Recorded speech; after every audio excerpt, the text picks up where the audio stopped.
What up? What up? What up?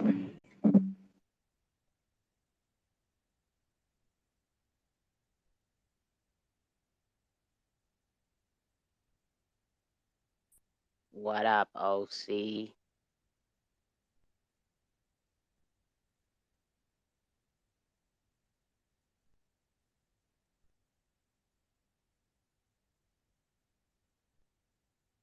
Hello. Stop. Sup? Oh, that's all you got?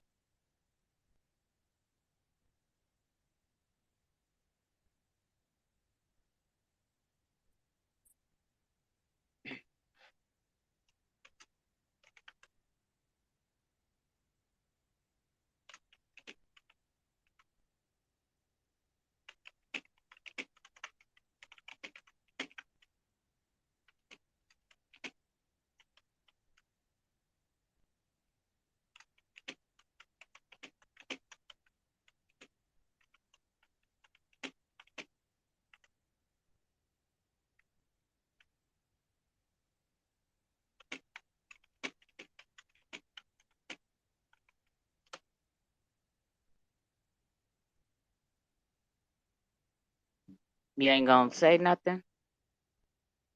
I'm at work. Give me a minute. Forget that job.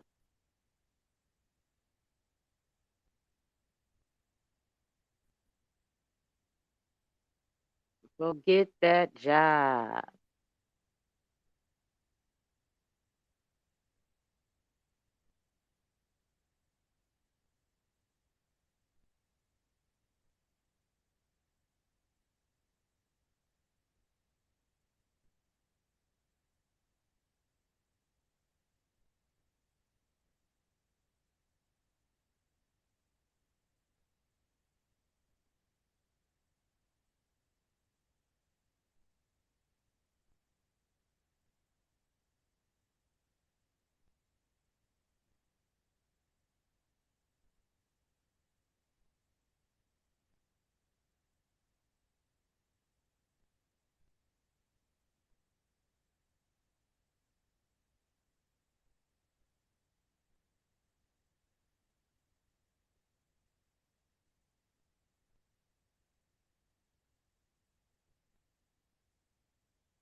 Alright. I'm back. I'm back. I'm training the data center. What up? What up? Too cold. Oh, she's gone. Or am I rugging? Am I rugging? Nah, you there? Nah, you there? You there? We got Kamikaze in the house too. What up, Kamikaze? We're a little bit early. What up with y'all? Hey, what's good? So I'm early. I'm assuming like daylight savings is the one that's causing me to be early. Oh yeah, our shit's all fucked up. My bad. You know the world gotta revolve around us, bro. Damn, man. Like I was thinking I'm super late, so I'll be back. I'll be back in a few then. Wow.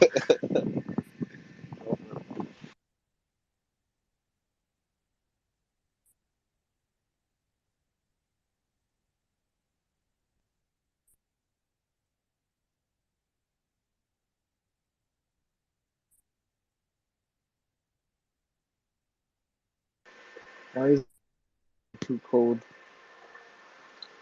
What the fuck? I'm trying to get out this job. Too cold. When are you gonna make it so you can hire me? Huh? Too cold? You my way out.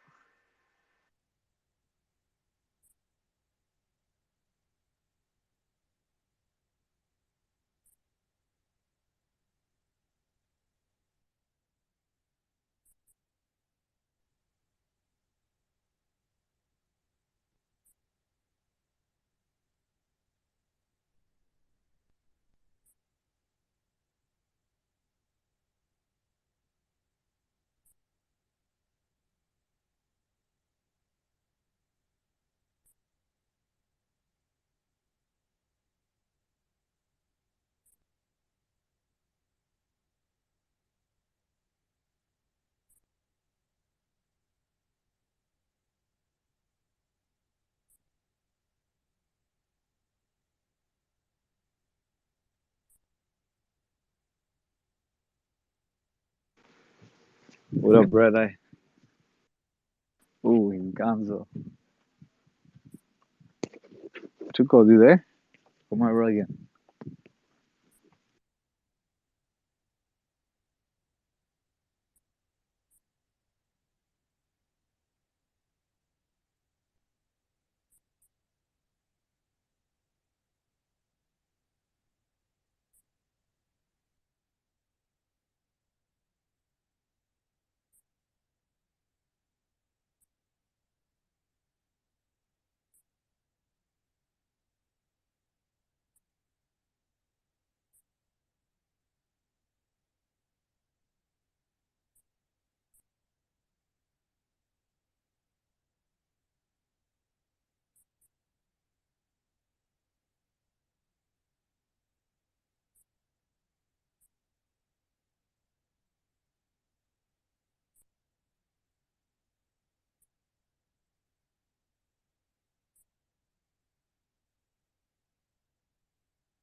Damn, I've been talking this whole time and the thing been on mute. My bad. No, oh, see, you wasn't rugging earlier. My shit was on mute. I didn't know that. Why you didn't tell me that? Nobody told me none of that. Nobody knows that.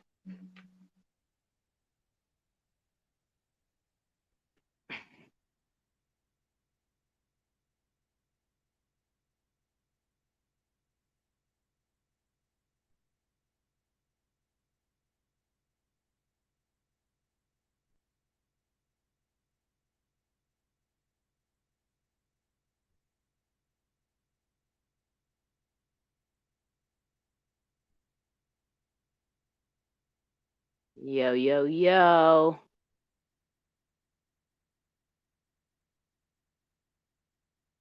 Yo, yo, yo, yo, yo.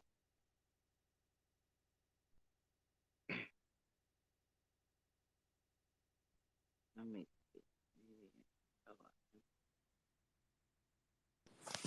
Whoa, whoa. What up, what up, what up?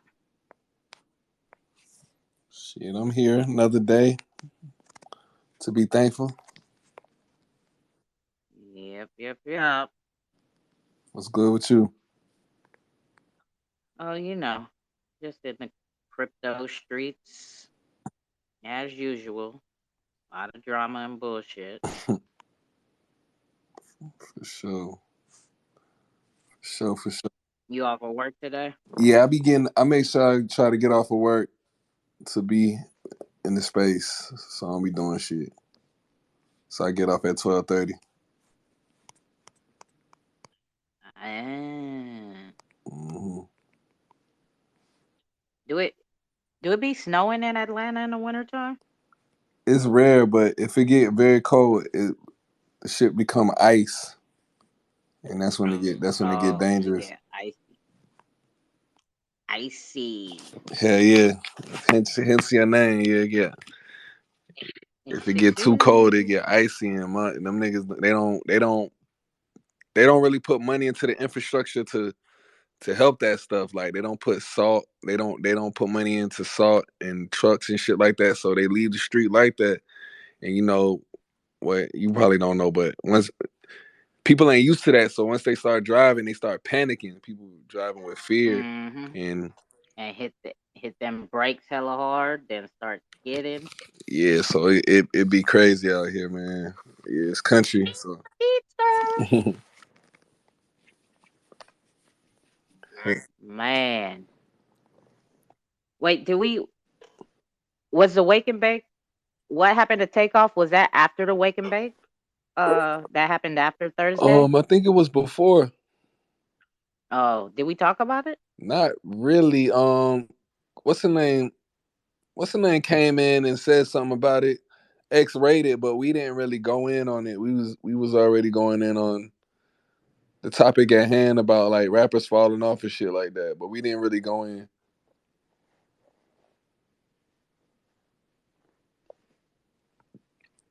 Yeah, his funeral is tomorrow. It's gonna be Oh. they having it at the arena where the Hawks play, where the Atlanta Hawks play. So somebody told me they was giving out free tickets. It's basically free, so they was giving out tickets and shit like that.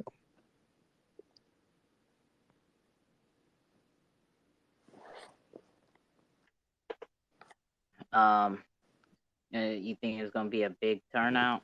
Uh, Well, no, it probably is. yeah, I think so. Yeah, but I ain't going. But I think people gonna be there. Um, what was I gonna say? Um, how about these markets though? it, You eating it up or what? I was waiting for the shit to get a little lower. That You always trying to wait. shit went back up though. It always happens like that. Always. Yeah, that shit going back up. It's going back up hard too. Damn. Well, so I wouldn't say hard, but yeah, it is. It is. I think it's turning around. I'm irritated because I have put some to the side and I my trading bag, and so I had it in USDT. Mm-hmm. I seen Bitcoin popped the resistance a couple times right here on the hour chart. So I hopped in Bitcoin at like 17.6. Mm-hmm. And what did it do?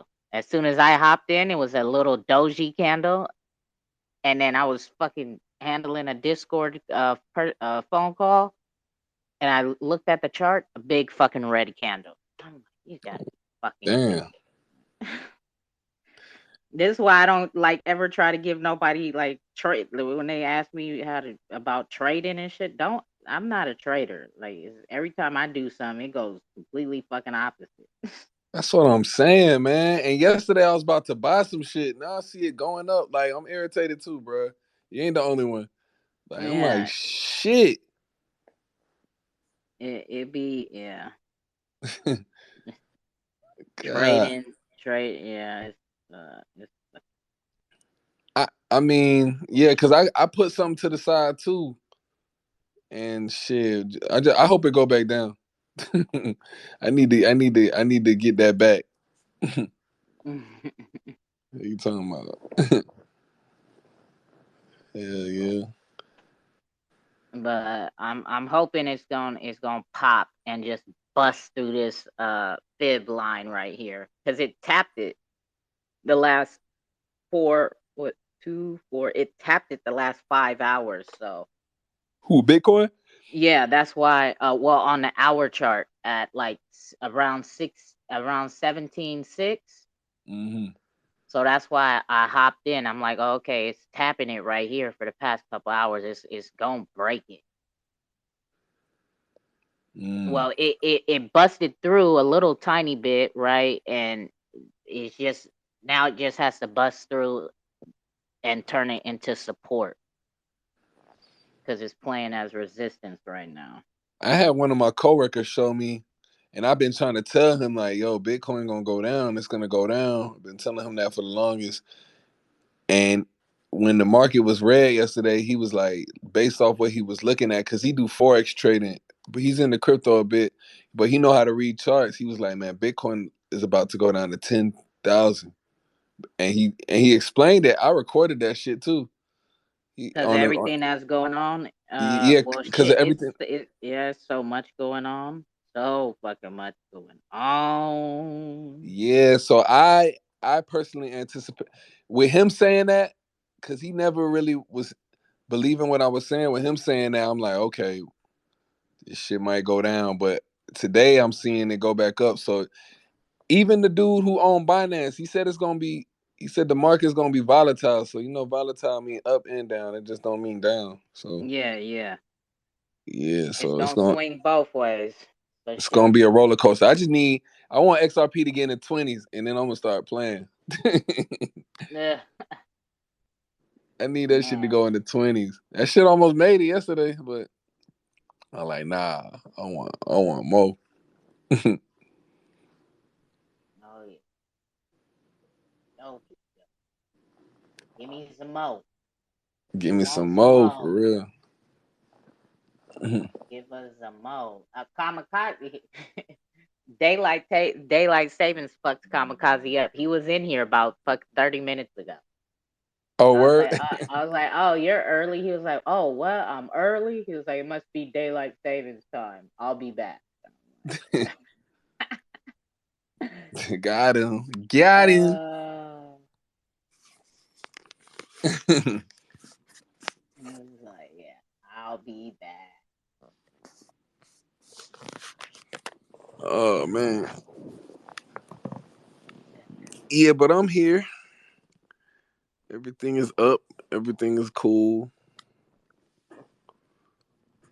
Yes, yes, yes. These crypto streets are crazy. What's going on though? Cause I ain't been around. What's happening? Other than the market, is other shit going on too? I'll send you the thread. All right, for sure. I seen some shit going on with like one of them marketplaces or some shit like that. Yeah, so it was supposed to be a call about that, and it for me it turned into something else Oh wow. because of my issues with whoever. But Oh, that yeah, shit is like gang, gang, gang. yeah, See, and it be like that all the time. Shit, this shit crazy. yeah, people is funny. Wow. Let me find it. I'm gonna DM it.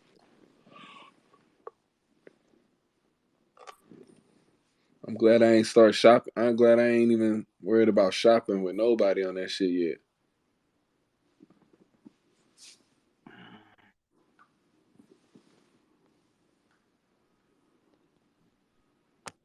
Let me.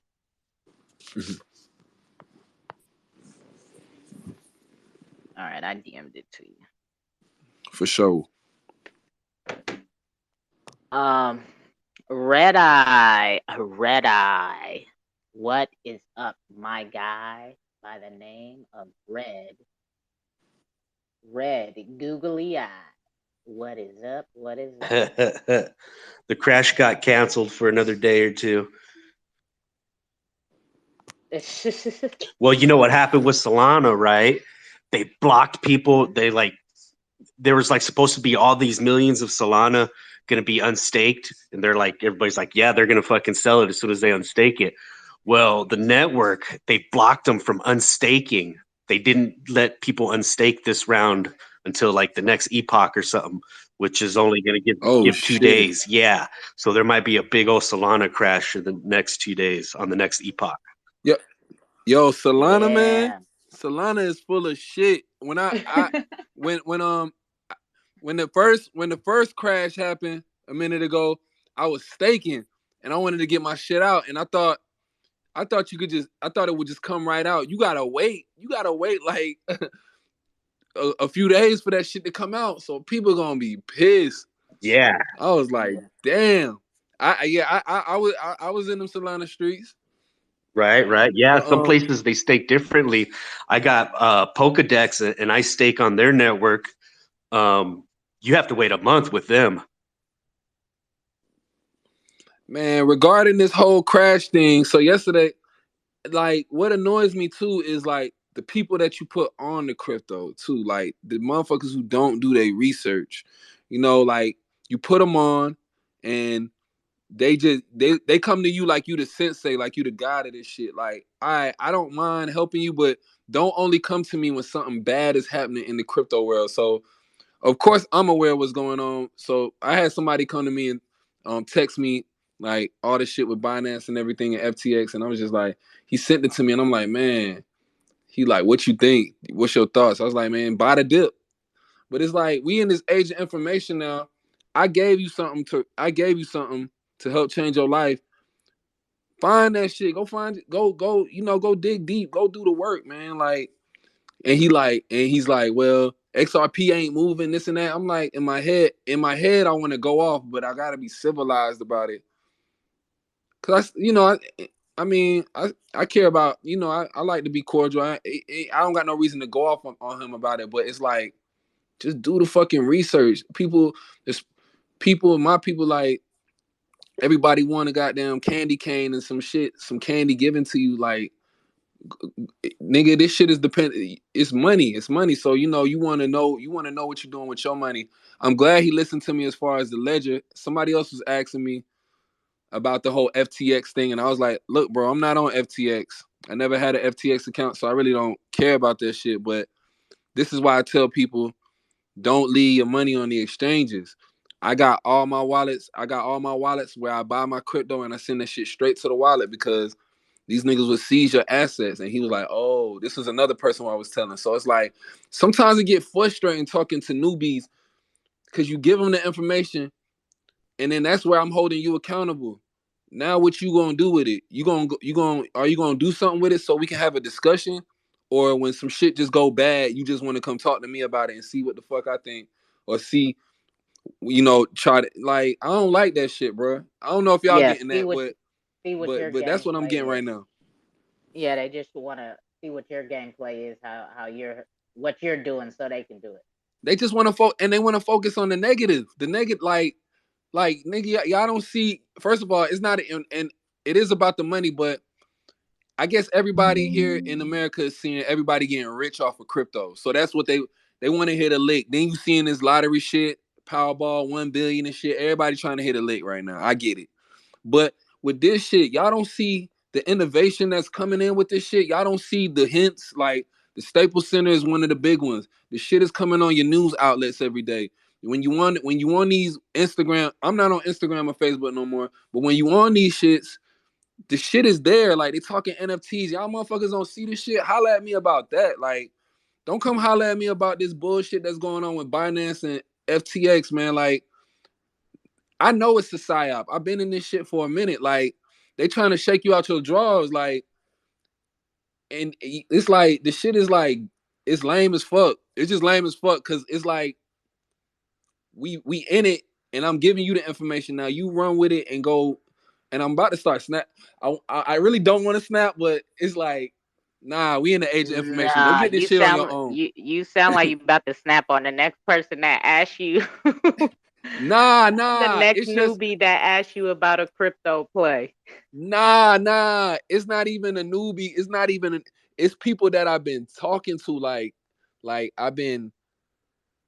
I feel like I'm a teacher and you in my class. So like, if you teaching somebody some shit and you know or you sending somebody information. You know how you texting or we send people messages in the information in your messages and shit, and you don't get no responses. But then let the worst shit happen. Like yesterday, for example, they want to talk about that. It's just like, man, come on, man. You don't pick and choose your assignments, my nigga. Like, you know, let's talk about everything. You know what I'm saying? Like, is it's lame because I'm over here having powerful discussions about crypto with my partners like y'all. You know what I'm saying? It's still innovation going on despite this crash, despite despite this thing crashing. It's one of the best things that can happen. People can get still accumulate. You know what I'm saying? Buy the dip. You know what I'm saying? Do y'all listen to the music or y'all skim through it? You know what I'm saying? Like we've been saying buy the dip. That's the name of the game.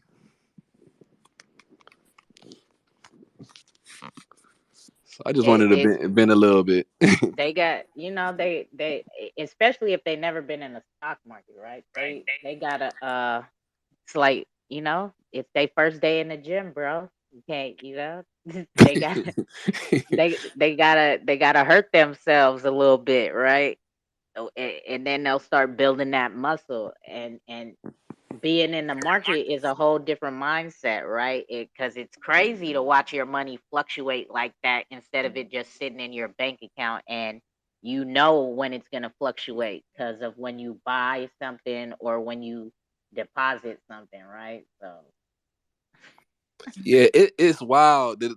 This fake news shit is wild as fuck because my guy today, and he hasn't made any investments yet. I just been putting him on because he got a lot to learn in crypto regarding just period. All this shit is connected. You know what I'm saying? So he's like telling me, oh, the news is saying it's over for crypto. Whoever got their money bags and shit is this is it. And I'm just like, bro, you believe that shit? Like I'm like, I'm like, bro, that shit fake as hell, bro. Like it's fake, bro. Like you think they put all of this money into these exchanges and all of this technology just for that shit to flop? Like, use your brain. I told him that. I said, use your brain, bro. Use your brain, my nigga. Like, this shit ain't going nowhere, bro. And then I explained to him the whole, and then he asked me, do I have the FTX? And I said, look, bro, I don't got that exchange. I seen that exchange last year when I was watching the World Series. Atlanta Braves playing the Houston Astros. The umpires was wearing that shit on their chest, and I was seeing the commercials, and I was like, oh, FTX. I was like, well, shit, I got coin. I got all my exchanges is working for me, so I don't need this exchange. That's what I told myself. So you know what I'm saying? I kept that shit pushing, but even so, you got exchanges like Voyager and other exchanges that crashed and took people money. Like, I done graduated from that class already.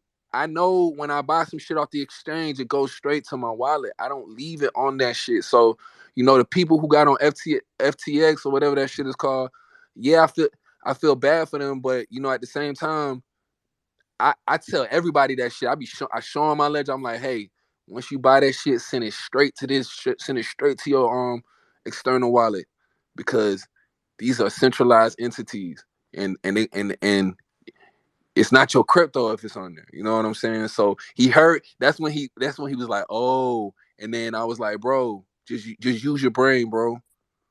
Nigga, they trying to shake you out your drawers. And then my other boy, I've been talking to him about crypto longer than I've been talking to this dude, and he's over here asking me my thoughts, and I'm like, bro, I don't know how many times I'm gonna tell you this shit, and then I tried to tell him about the Shemitah. Every 7 years, something crazy happens in our market. And I sent him a little video. He's like, bro, that day passed. But I'm like, bro, a recession didn't last one day. Like, use y'all, like, what's wrong with y'all? Like, use y'all brain, bro. A recession didn't last for a year.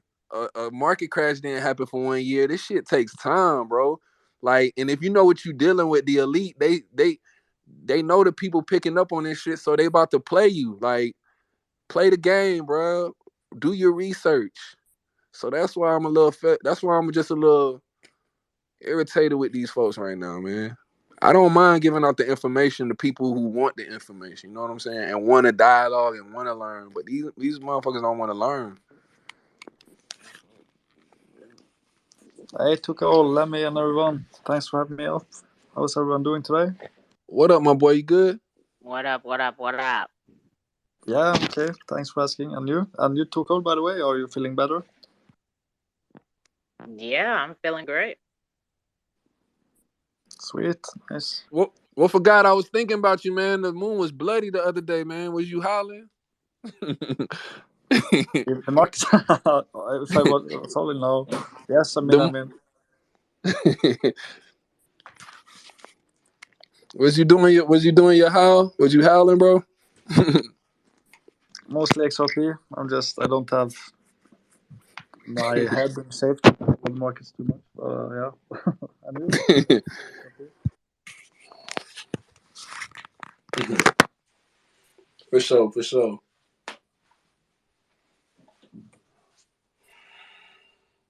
Yeah, it's been crazy, these dips. I hope it goes down even more so that we can start to look forward to XRP do its thing.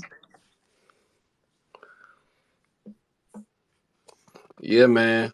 This might be Bitcoin's way up out the door. I don't know. I'm just popping shit. And like you said, with the guy XRP, probably turn up after all of this is done. But I think it's gonna take some time. Yeah, it's always looks like it's close, but it always takes so much longer than it looks. It's true. Yeah, I But don't. I I don't. don't. I hope that Bitcoin never will surpass 20K again. But maybe it will. I don't know. Hope it just goes below 10K now. Yeah, I was just telling Cole. I had a friend who does like forex trading and stuff, and I was telling him it's gonna go down to 10K, and he wasn't really receptive to the information I was saying. But then he seen the market yesterday, and he was like, "Oh shit, yeah, it's going to 10K." Like, and he explained it to me, and like he explained it to me from a technical point of view. It was like learning. It's like being in a Chinese class trying to learn Chinese, but I peeped what he was saying. You know what I'm saying? So, like, the streets, even people who are in the forex and stocks and shit like that, and he make good money off that shit. He make a living off of that shit. So, he was reading it from his point of view. I was just telling him from a fundamental point of view. He went technical on me. You feel me? So what about you, Lemmy? Are you into stocks or things like that? Or are you only into the crypto market? I'm only into crypto. I had some people trying to get me into stocks, but I just never jumped on it. But I'm only into crypto, bro.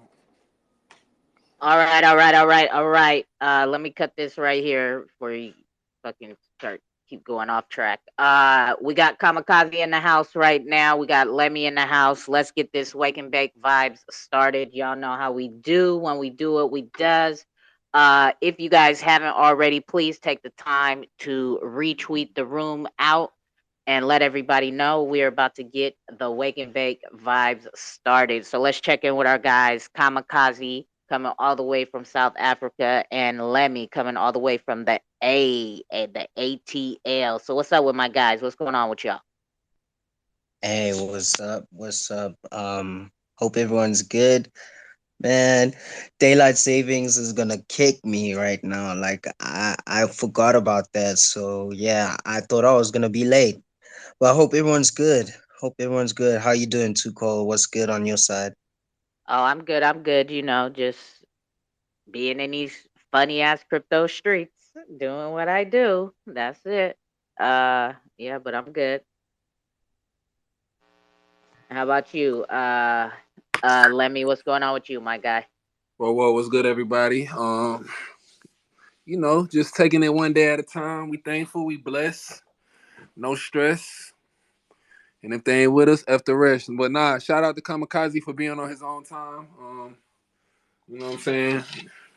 That's how it's engineered. They make this shit up. But it's all good, man. It's all love. Looking forward to today's discussion. And yeah, man, that's about it. All right. Let's get this thing going and start this thing off how we do every single Thursday with the Wake and Bake Vibes song. So while we're vibing out to this and getting ready to get into today's Wake and Bake Vibes, again, if you haven't already, please take the time to retweet the room out, invite your musical artist friends, let them know we're here. We'll play, we play other artists' music. We also like to help educate and inform people about Web3 and music NFTs and whatnot, right? So here we go with the Wake and Bake Vibes song. Let's go.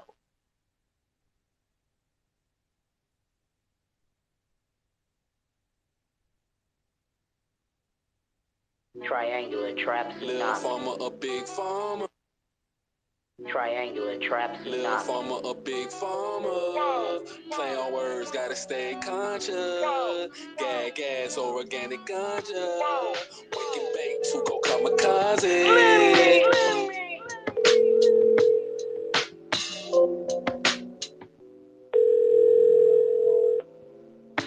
What's up? It's the Wake and Bake. Too Cold and Gorilla J. Lemmy and Kamikaze bringing the vibes. So pull up, cause we live. Yeah, an OG, smoking OG. Good, I crush it down, break it up, roll it and smoke it slowly. The organic grown trees, a puff of that good weed could put you on a vibe that can make for good stories. Go ahead and proceed to pass the joint and don't forget to play some music. It will stimulate the mind once you get into it. We can talk about it if you're into it. That's on me, let me and Too Cold get into it. We all about the music, we all about the movement, creating a new movement. All about the vibes and there's nothing to it. Legendary status is where we at. Where music is therapy, so just relax. Triple dose of the music facts. No side effects, you know where it's at. Little farmer, a big farmer. Play on words, gotta stay conscious. Gas, or organic ganja. Wake and bake, Tuko Kamikaze. Little farmer, a big farmer. Play on words, gotta stay conscious. Gas, or organic ganja. Wake and bake, Tuko Kamikaze. We hit ball like Pearl Harbor, Coach Carter. Crypto Jace, X-rated, we grind harder. In the clips, Lil Wayne and Dre. Xrp a reject, they can't relate. Family matters, they used to call me Steve Urkel with my suspenders on and my bug tee. Sober knew the shawty and I was bug weed. Blood type diet, guess I'm a little farmer. Big farmer, still killing off the masses. Wake and bake, every episode a classic. I prefer a real body over a plastic. Son, I muse, we been triangle the trapping. Little farmer, a big farmer. Play on words, gotta stay conscious.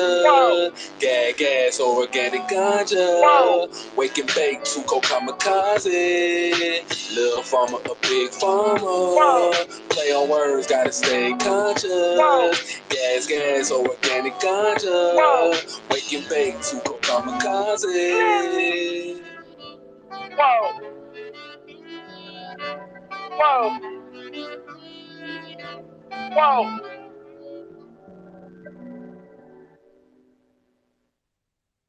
Yeah, yeah, yeah. There we go. There we go. That is how we kick things off with the wake and bake vibes. So if you look on top of the Jumbotron, if you guys don't already know, Lemmy and Kamikaze, and we got our guy Jakes on the intro, right?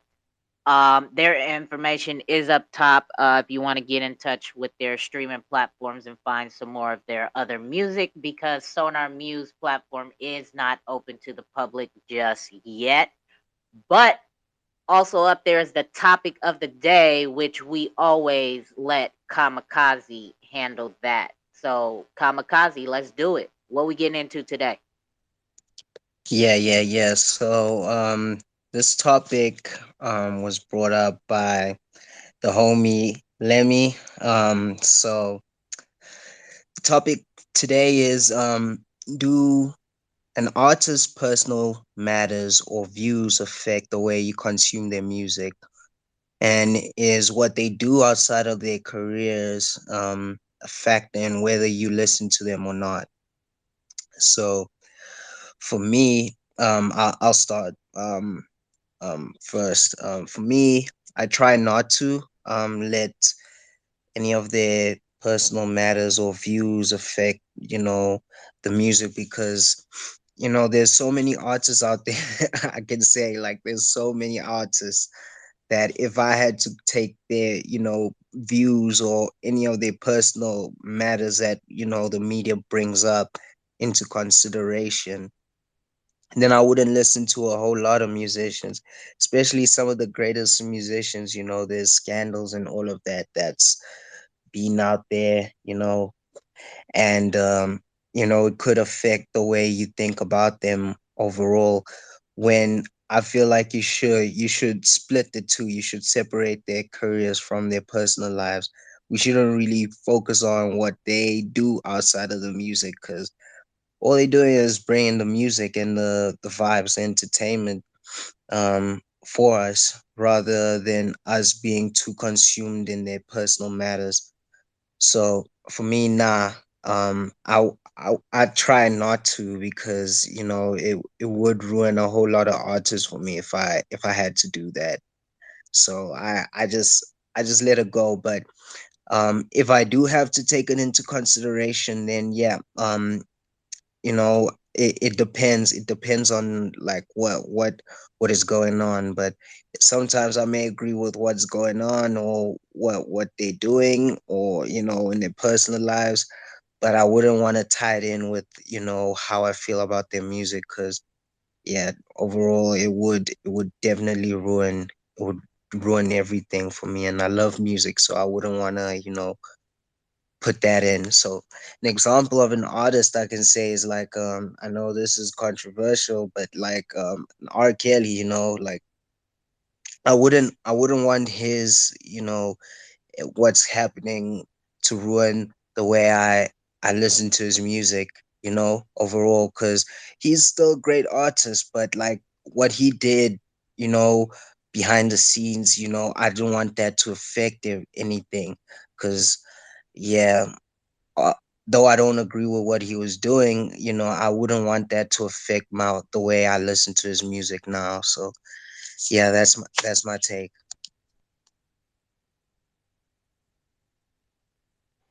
For sure, for sure. I'm gonna go ahead and go behind that.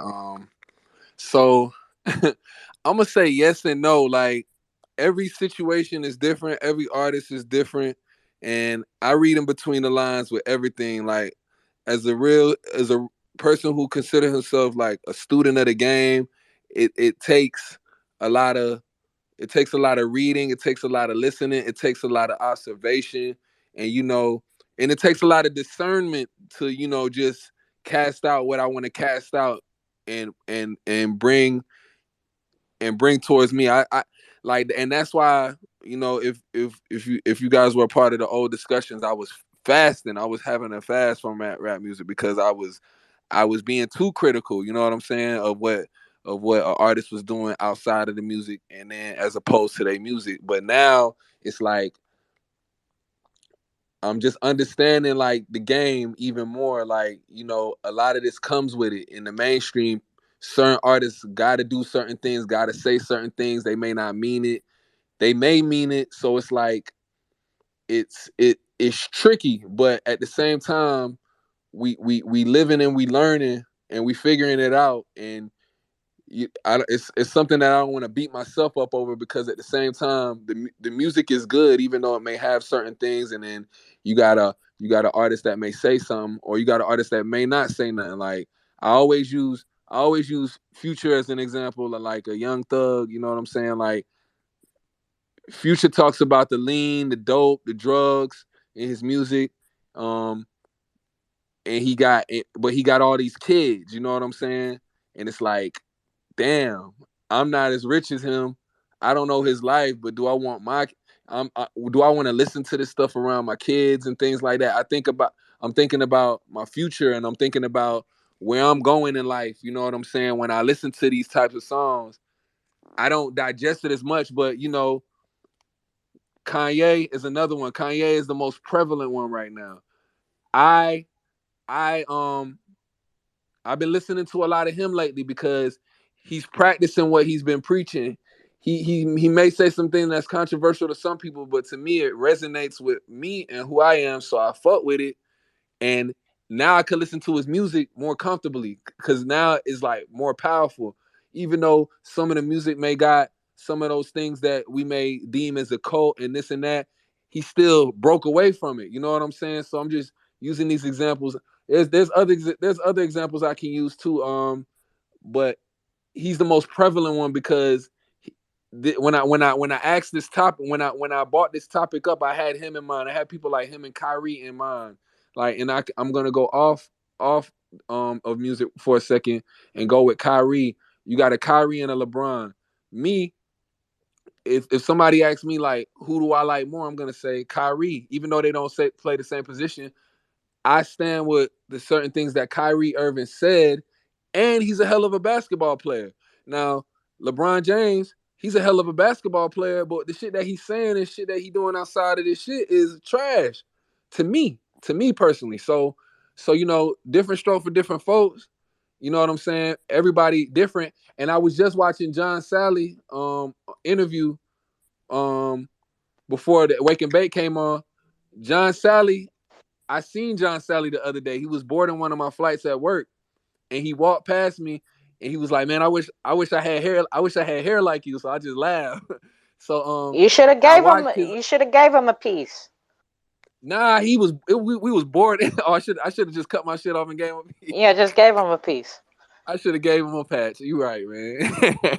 But nah. But so it had an interview up there with him, and it was talking about how he's supporting Kyrie Irving, and you know he he support Kanye West too, and how Kareem Abdul-Jabbar is being too critical. And I was like, man, I knew this dude was real. Like when he came back, like it just added all up for me. You know what I'm saying? And John Sally has been. He used to be on the Fox Sports channel with one of them actors. He used to have one of them shows. If one of y'all know it, y'all can go ahead and say. I know Gorilla Jakes probably might know it. Um, this damn sports show or something like that. When Fox Sports used to be popping, but it just kind of brought everything together for me. But that's my answer. But it looked like Jakes want to say something. Go ahead, Jakes. Oh, my bad. Yeah, what's up, everybody? Yeah, this is a uh, what's the word I'm looking for? It's I can't even find the word I'm looking for. But what I will say is, I get what you guys are saying, but I'm a little different. Like, I, as far as sports goes, like I know there's players that have like some crazy off the field lifestyles or whatever that, I don't condone or whatever the case may be, but I still enjoy watching them play. I mean, I'm not gonna stop watching games or watching them play necessarily because they're doing some crazy shit in their personal life. I mean, that's their personal life. And for me, at the end of the day, it's entertainment. Same thing goes for music. Like when I listen, it's it's entertainment. It's I don't go into it that deeply as in, oh, how this person leads their life and what the message they're trying to convey. I mean, not there's nothing wrong with doing that, but for me personally, it's just like, oh, all right, I like this song. The song is dope, or it's catchy, or the beat, or whatever. I'm just in the moment, just in the feeling or the vibe, and I can leave it there. I don't have to go out and support this particular artist because of X, Y, and Z, but I can listen to their music and just listen to their music as a listener. You know, but I see Lemmy got a rebuttal, so let me mute myself. So I just got a question. I got a question for you. So you a strong minded, strong willed individual. You work out. I heard you say you vegan. You eat right. You in control. You in control of yourself more than others. How do you feel about the people that aren't as strong willed as you when they hear the music, they hear a certain song that's like going like low frequency, or they see a athlete that's supposed to be a role model, because some of these folks are casted out as role models whether they want to or not. How do you feel about the effect that it has on society though? You know what I'm saying? As opposed to you. Because I respect everything you're saying, because me, I'm kind of at the crossroad right now where it's like, you know, I wanna. I don't Yeah, know if I want to I watch know. basketball right now. Yeah, I know you dive in a deeper meaning of things, and that's cool. And the the effect that it has on society, that's it's out of my control. Like I have no control over that. Like I wish people were more strong minded and just look at it for what it is, a form of entertainment. I mean, that's all it is entertainment. You know, at the end of the day, like, you go back to after the game or the song or whatever is over, you go back to, as Eminem says, you snap back to reality. Well, for me, right, well, y'all are comparing sports and music, which is two different things, right? So you can separate the two because the sports, right, you're not doing anything for your consumer except for, or your fan, except for, I mean, yeah, they're going to keep track of your lifestyle, but how they became a fan of yours is as a sports player is through your sports activities, right? Whereas your music, people are drawn to your music because music is music is really, it can be an emotional connection. So even though, you know a lot of artists may not live the type of music that they put out, there are artists out there that do claim, oh, I really live my music. Like, I don't portray or make music that I have not lived through any of these type of situations or dealt with these. So there's a difference there when you're comparing sports to music, as far as Right. if one does things in their personal lives. You know what I'm saying? Right. And then that goes to uh, you know, like those like female rappers now. Like a lot of them are, yeah, I'm a boss ass bitch. I do this. I got niggas doing all this and XYZ for me, and I'm getting the bag or whatever. And I'm going through dudes that, like, but at the end of the day, They got a boyfriend, they got a husband, they got a fiance at home. So they're portraying one message, and they're living a different lifestyle from what they're portraying. Now, as a consumer, you feel like, a lot of girls, this female empowerment, yeah, I'm a boss ass bitch, whatever, whatever. And I don't need no guy to help me, But at the end of the day, the person that they listen to has a man. This consumer or whatever, they home by themselves, petting their cat. So, at the end of the day, it's entertainment. You like I think Okay, we should leave it at that. okay. That's just my thing. Now I hear you. I hear you, bro. I hear you. So with the entertainment aspect of it, do you care like who's presiding over the people that's entertaining? Because it's like a hierarchy of this shit. Do you like it's a certain power structure that goes over the actual entertainer? You know what I'm saying? Like some of that could be looked at as like you know an exploitation, and that has a ripple effect on people. Like I said, I'm giving you credit because you strong minded. You can discern everything. But and I know and I heard what you said, like that's them. But me, what about a person like me who like cares about the effect that it had, like the effect that what something that somebody says in entertainer all across the board has on society? Because like you said, Cardi B, I'm a boss ass bitch. I'll put a drug in a nigga drink, and that's what a bitch gonna do. Rose, Right. put them out. Yeah, you I know what I'm got you. saying? Like Yeah. those type of things. I know you can discern it, but it's just like that's why I look at it the way I look at it. But I hear you though, and I feel you because at the end of the day you do gotta worry about self. But Right, but at the end of the day, also you can't control the masses like that. That's not. I mean, you can control yourself. That's all you can do. At the end of the day, you can hopefully promote, you know, positive, uh, positive things, positivity, like the right, the right thing to do, and you hope people follow suit. But Cardi B talking about putting, slipping Mickey's in somebody's drink, you know, at that, like, you can't control that, you know.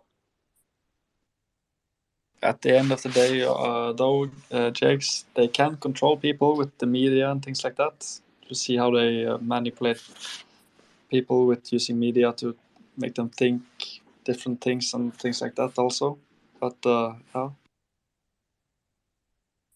That happens in the crypto space as well. I'm dealing with that situation myself right now.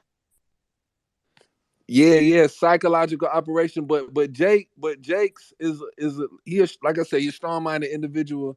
I'm just I'm kind of speaking for the streets. I'm being sympathetic and shit like that.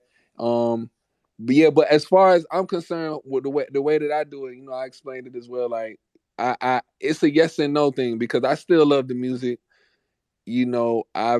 I'm not gonna say I become desensitized to it to the point where I can just hear it and just take it for what it is, but I hear it and I hear them and I try to put myself in their shoes. But if it go too far, then it's just like I gotta Right. remove myself. And then even when I'm looking at the lifestyle, like you said, they popping all of that shit, but then they really got a man at home, or like hypothetically speaking, Kodak Black popping all that shit he popping, he go home to a wife and kids. You know what I'm saying? Like that would be hard for me. That would be hard for me. I rather if you gonna be that gangster rapper that you doing, I need to I need to know that you really shot somebody.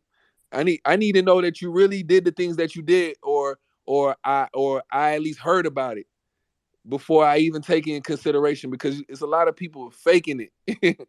And I'm not saying that it's right, but if you're gonna do it like that. Like I came from that era. Yeah, I But feel you, but like I think, there's artists here nowadays who, of course, don't live what they, rapping, and they probably told to do that. Of course, I know who you talking about, who you're referring to, but like, there are some artists who are really good, and they just get told that, okay, yeah, you gotta rap about this stuff, and they know, and sometimes they are honest. They do say like, hey, nah, this isn't what my lifestyle is about. Like, I'm not really about that life. When they dissect their genius lyrics and stuff like that, some of them do, admit, but like, then there's some who take it to the extreme and like act like they are, like they rap about it, and then they act like they also are living that lifestyle. Those are the ones that may, put me off. And And it's like you said, and it's also like, storytelling through mhm, music. You know, exactly. you can make up whatever. It's Nah, Jake. Nah, nah. you can make You from New yo York, nigga. You from New York, nigga. Nah.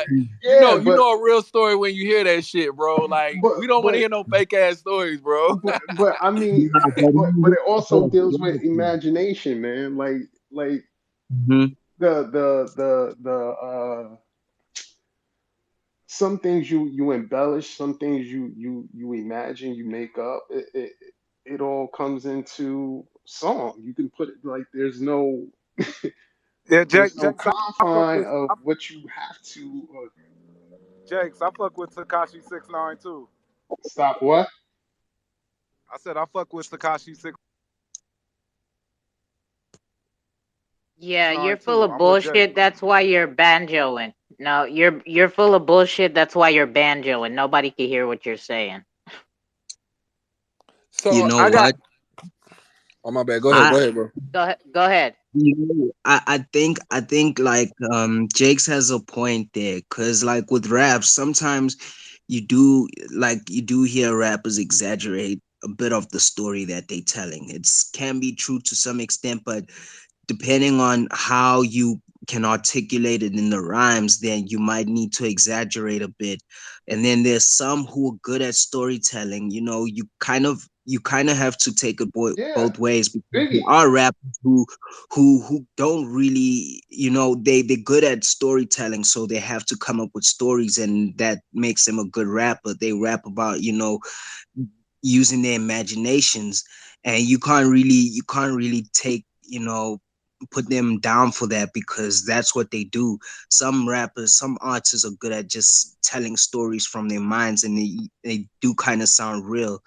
But they would say, like, some of them would say like, hey, yeah, cool, I don't live this, but it's just a story I just made up in my head, Yeah, just you know like like some that truth. whole R. Kelly thing, that's sleeping in a closet. That was a great made up story that he stretched out for fucking you know 15, 16, 20 songs or whatever.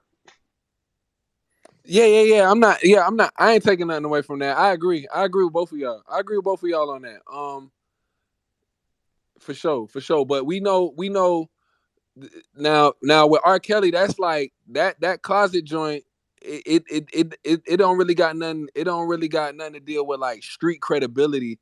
When I'm talking about the storytelling now, I'm talking about some of those drug stories. It's like it's a certain discernment that come with it. Like I said, I'm really paying attention, listening to the interviews, watching what's going on, like, and I'm just putting two and two together. Sometimes it don't add up with certain people, but I do agree with what you're saying. You got artists. I agree with what you and Yeah, Kamikaze saying. You got artists that what can put it together great. You know what I'm saying?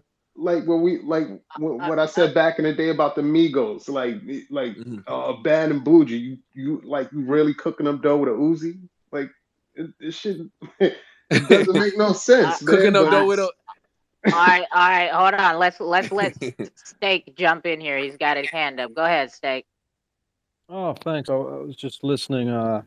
Not come in these spaces a lot, but I like hip hop. I like NFTs, and I like wake and bake. So, I thought this is my kind of place. I'm not from the U.S. I'm from the Netherlands, but I grew up on the street. So And you're hip more than hop welcome always. here. Thanks, man. And hip hop was always there for me, and it saved me through a lot of tough shit.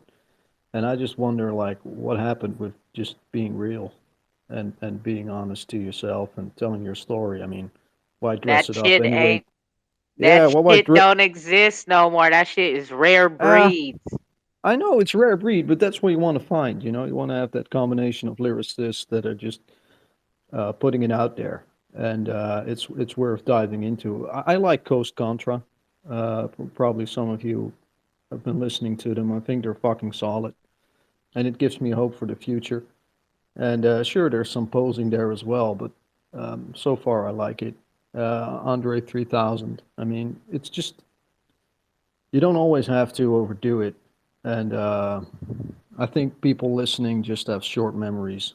I mean, I hear artists that are contradicting themselves on the same song or the same album. I'm like, yeah, fuck that. I mean, if you can't even be bothered creating your own art, why is it hip hop? I mean, just make pop music. But that's just my 2 cents. Got him. State got him with a zinger, right? Like, fuck out of here with that wishy washy. Every other lyric is contradicting itself. Facts, Hold on though. facts. I want to say this though. So y'all speaking about a few things, but what I find weird is because I don't know the man personal life, but I know it was a song. And Biggie said that Shorty looked so good that he'll suck on her daddy's dick. Now it was weird at the time, but me as a young kid, I knew that he felt so, like his attraction for her was so amazing. It was just he was just saying thank you. Yes, it was extreme, but you got dudes really out here taking throw shots. They are really going out here and they ain't even got the money yet. They're just going about it. So it's like when certain things like how Jake's come with how he headstrong, but on the flip hand side, hope everything is going well, so to speak. But the even the dude that you might go around, you might even go work out. But because he listened to certain songs that deal with certain frequencies and certain vibes, he's under the influence. So now he's coming to work, he's pissed off, or he thinking he can get away with this at the job.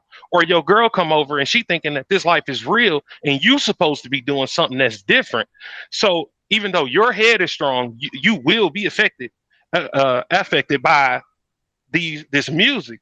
So yeah, even though I know it's headstrong, and we had this conversation before, like certain things you ain't supposed to let the children hear, but we got away because it was only so how far you can go before you be still hearing the blues, you be still hearing the music and the and the vibes from when they was growing up. But you got to explain that. You got to get to if somebody is messed up, you got to really find out where this shit come from. So, but we dealing with music, man. They got us under the certain people under the influence that they really live this life, and I'm like, yeah, it's just music. So I can't disagree, but on what's in because I'm like, Jake's know he can pick this song to vibe out, put that shit right back down, go to the next song. He might not cry over a song.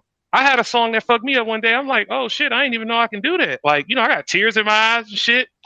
But what it was P. Diddy back in the day, every step you take.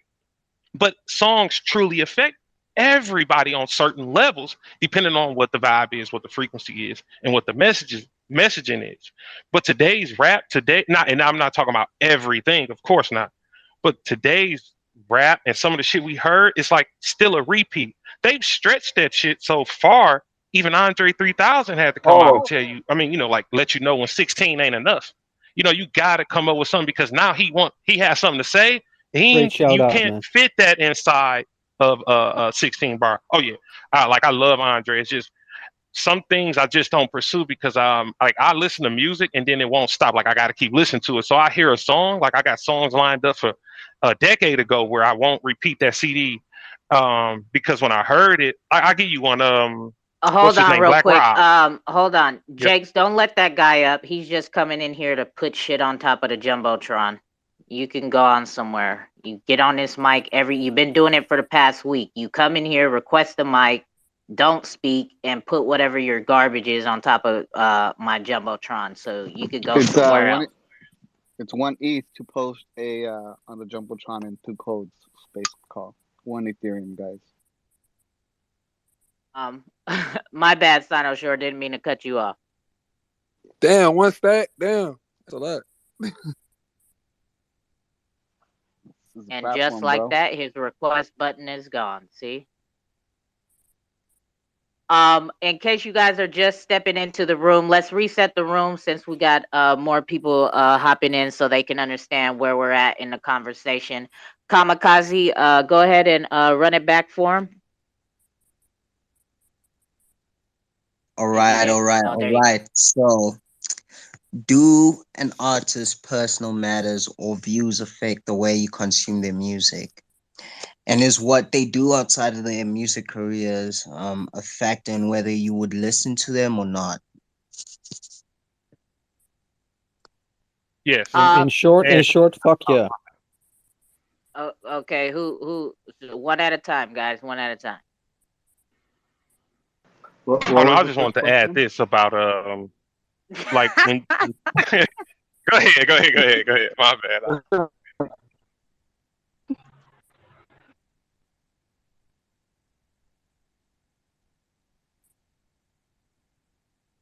What was the uh, first question? do artists? Go ahead, Kamikaze. Go ahead. All right. Do an artist's personal matters or views affect the way you consume their music? So that's the first question. Well, I think it depends, right, on what type of artist. If we're talking about like hip hop rap artists, then it does, right? Because typically, at least the way I view hip hop artists is they're living the life that they're spitting. The rhymes that they're writing, they're living it. It's who they are. It's what they do. Well, not So necessarily. There, like Steak right, just said, there are some posers, right? He said that's how right. he Culture view it So though. vultures. He Some said that's how culture he vultures. view it. My bad, Tuco. My bad. My bad. So I think it does. Because but as soon as I find out that they're not about the lifestyle that they're talking about, then I look at their music different. I no longer look at it as me connecting to it because it's now being. It's not from the source of somebody who's not being real, and obviously I don't want to correlate myself to somebody just talking the talk. Um, it's if I'm in that mindset, then I want to hear it from somebody within that So mindset as well. hold on, OC. So let me play devil's advocate. So if there's an artist who all they talk about is they're a killer, they're a killer, they're a killer. They killed more people than the U.S. Army, but come to find out, they have no bodies on their record. They've never been arrested, but they make banging music. So you're not gonna listen to them So anymore? Is that what no, you're no, saying? so no, no. So I said two things, right? I said as soon as I find out that they're not part of it, then I look at their music differently. I no Yeah. longer look at So it. now I know, so no, okay. Let's hear me out. I no longer look at it as a way for me to connect to it, but there's still the entertaining factor. There's still that factor of entertainment that is going to bring in the crowd. That's going to entertain people. That's going to get there's still the art of music itself within it, even though it's not as authentic. There's still people who produced it. There's still people who worked on it. So even though I don't necessarily want to say, oh, I fuck with that artist, because at that point I no longer fuck with the artist. I fuck with their sound, but I no longer necessarily fuck with I fuck with their business. I guess their business model, because obviously they're making their money. They're making their product. At the end of the day, it's no longer authentic music in a way, but they're making a product, and that product is dope. And the person's perspective, then I'll still listen to it if I vibe with some of the music, but it's definitely I won't take the lyrics the same. but it's entertainment, bro. Like I don't know. Like I don't. You sound like you're playing both sides of the fence with that, with everything you just said. Well, there's two sides of the fence. There's the actual artists, and then there's performers, right? There's people who just act it out, and that's the entertainment side. And I recognize both. One's more of the business aspect, and one's a little bit of the art aspect. And then there you get both, the combination at times. But I like it. I like different songs for different reasons. I guess is what I'm trying to say. But if it's fucking with the artist, it's a little bit different. I get what you're saying. Say, just an example, yeah. You get one guy rapping like he's a gangbanger, this and that. Then you come to find out he was brought up through Disney. You know what I mean? That's an example. Was what you're talking about. Drizzy Drake. Hey, I got hold on. Exactly. Hey, but Who nah, who nah, just said nah, that? Who just said nah, that? for real though. Nah, No, for real for though. real. I'm talking shit. I'm talking For shit. real though. Nah, for real. So Rick Ross is a perfect Yeah, Rick example of that Ross, shit. that's it. Fucking A, let me. Rick Ross is a perfect example. He was a Exactly. correctional officer. And when I heard that shit, I was young, bro. I cared because, you know, I don't put my business out there, but I know people from the streets that did their thing. You know what I'm saying? Go to jail, and I know about COs and all of that shit. Like they're not on your side when you in the streets. So I had to make a decision. You know what I'm saying? Like, damn, his music hard. He was rapping like he was Pablo Escobar doing all of this shit, but he was a correctional officer. You know what I'm He was on saying? the other Let, side of the let, ball. let me, Uh, uh, can I throw a wrench in your argument right quick? Go ahead, my boy. What if Rick Ross was smuggling coke into the jails? Would that make him more gangster? Maybe he was See, a CEO. see, Maybe see. he was smuggling drugs inside. But hold up, I didn't even give you my verdict of what I thought about the whole situation. So Pusha T put some perspective on that shit. He said exactly what you said without saying it. And we all know what Pusha T rap about: coke, drugs, and all of that. Now you do got them, you do got police officers that's on the side of the streets, and you got correctional officers that's on the side of the streets, and that's cool. That's what's up. You know what I'm saying? But the whole dynamic is fucked up at the end of the day. But with that, it's just like, damn, Bro, it makes. didn't he get busted for recruiting people and young boys from LA to sell crack cocaine in the 1980s? Oh nah, you talk. I'm talking about Rick Ross the rapper, but you talking about Rick Ross the drug dealer. So I actually met the real Rick Ross, and when I met him, he was 1K. I met him, and he dapped me up and stuff like that.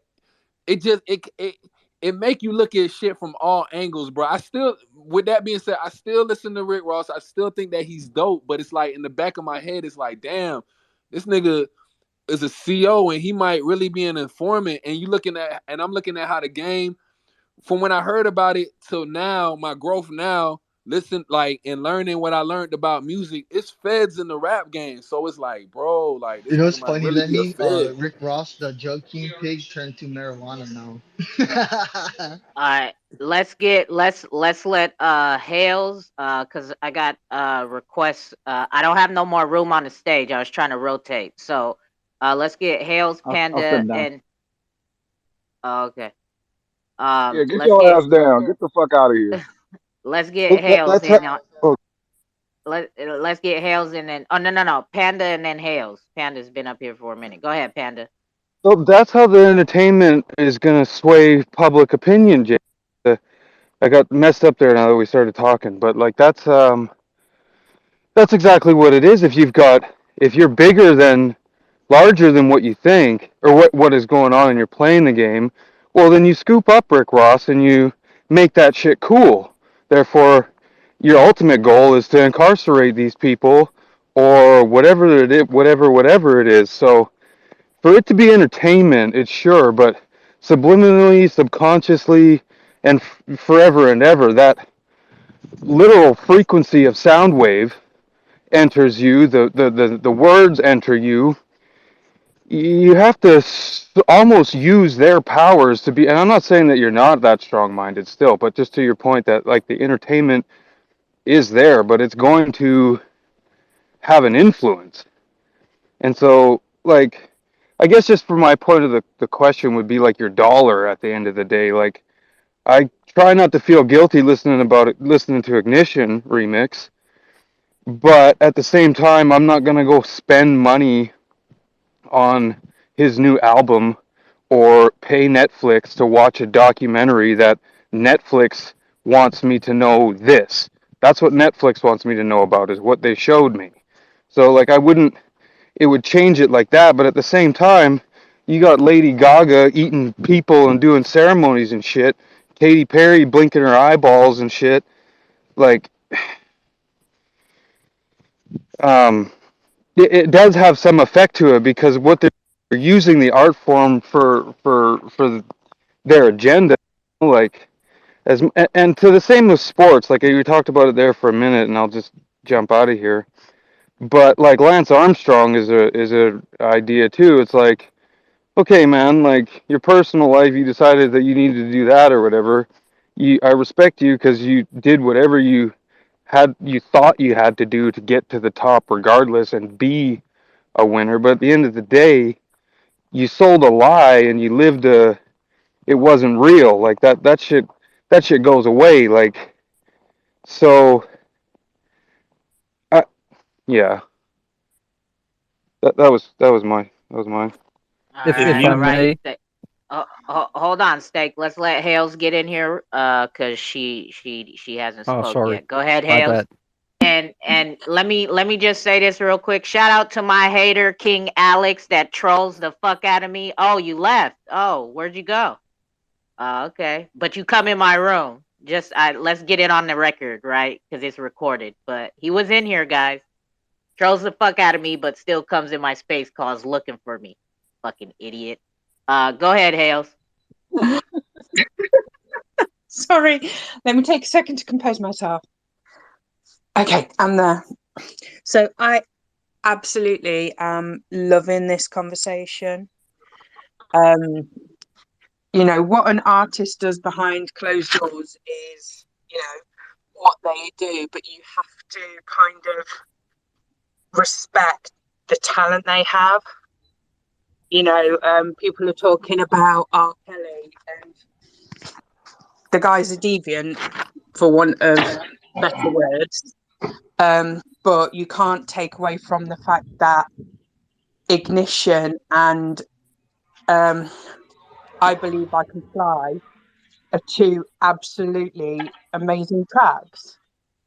You know, they're going to be out there, and as much as people want to boycott him because of, you know, what he's done, he is still talented.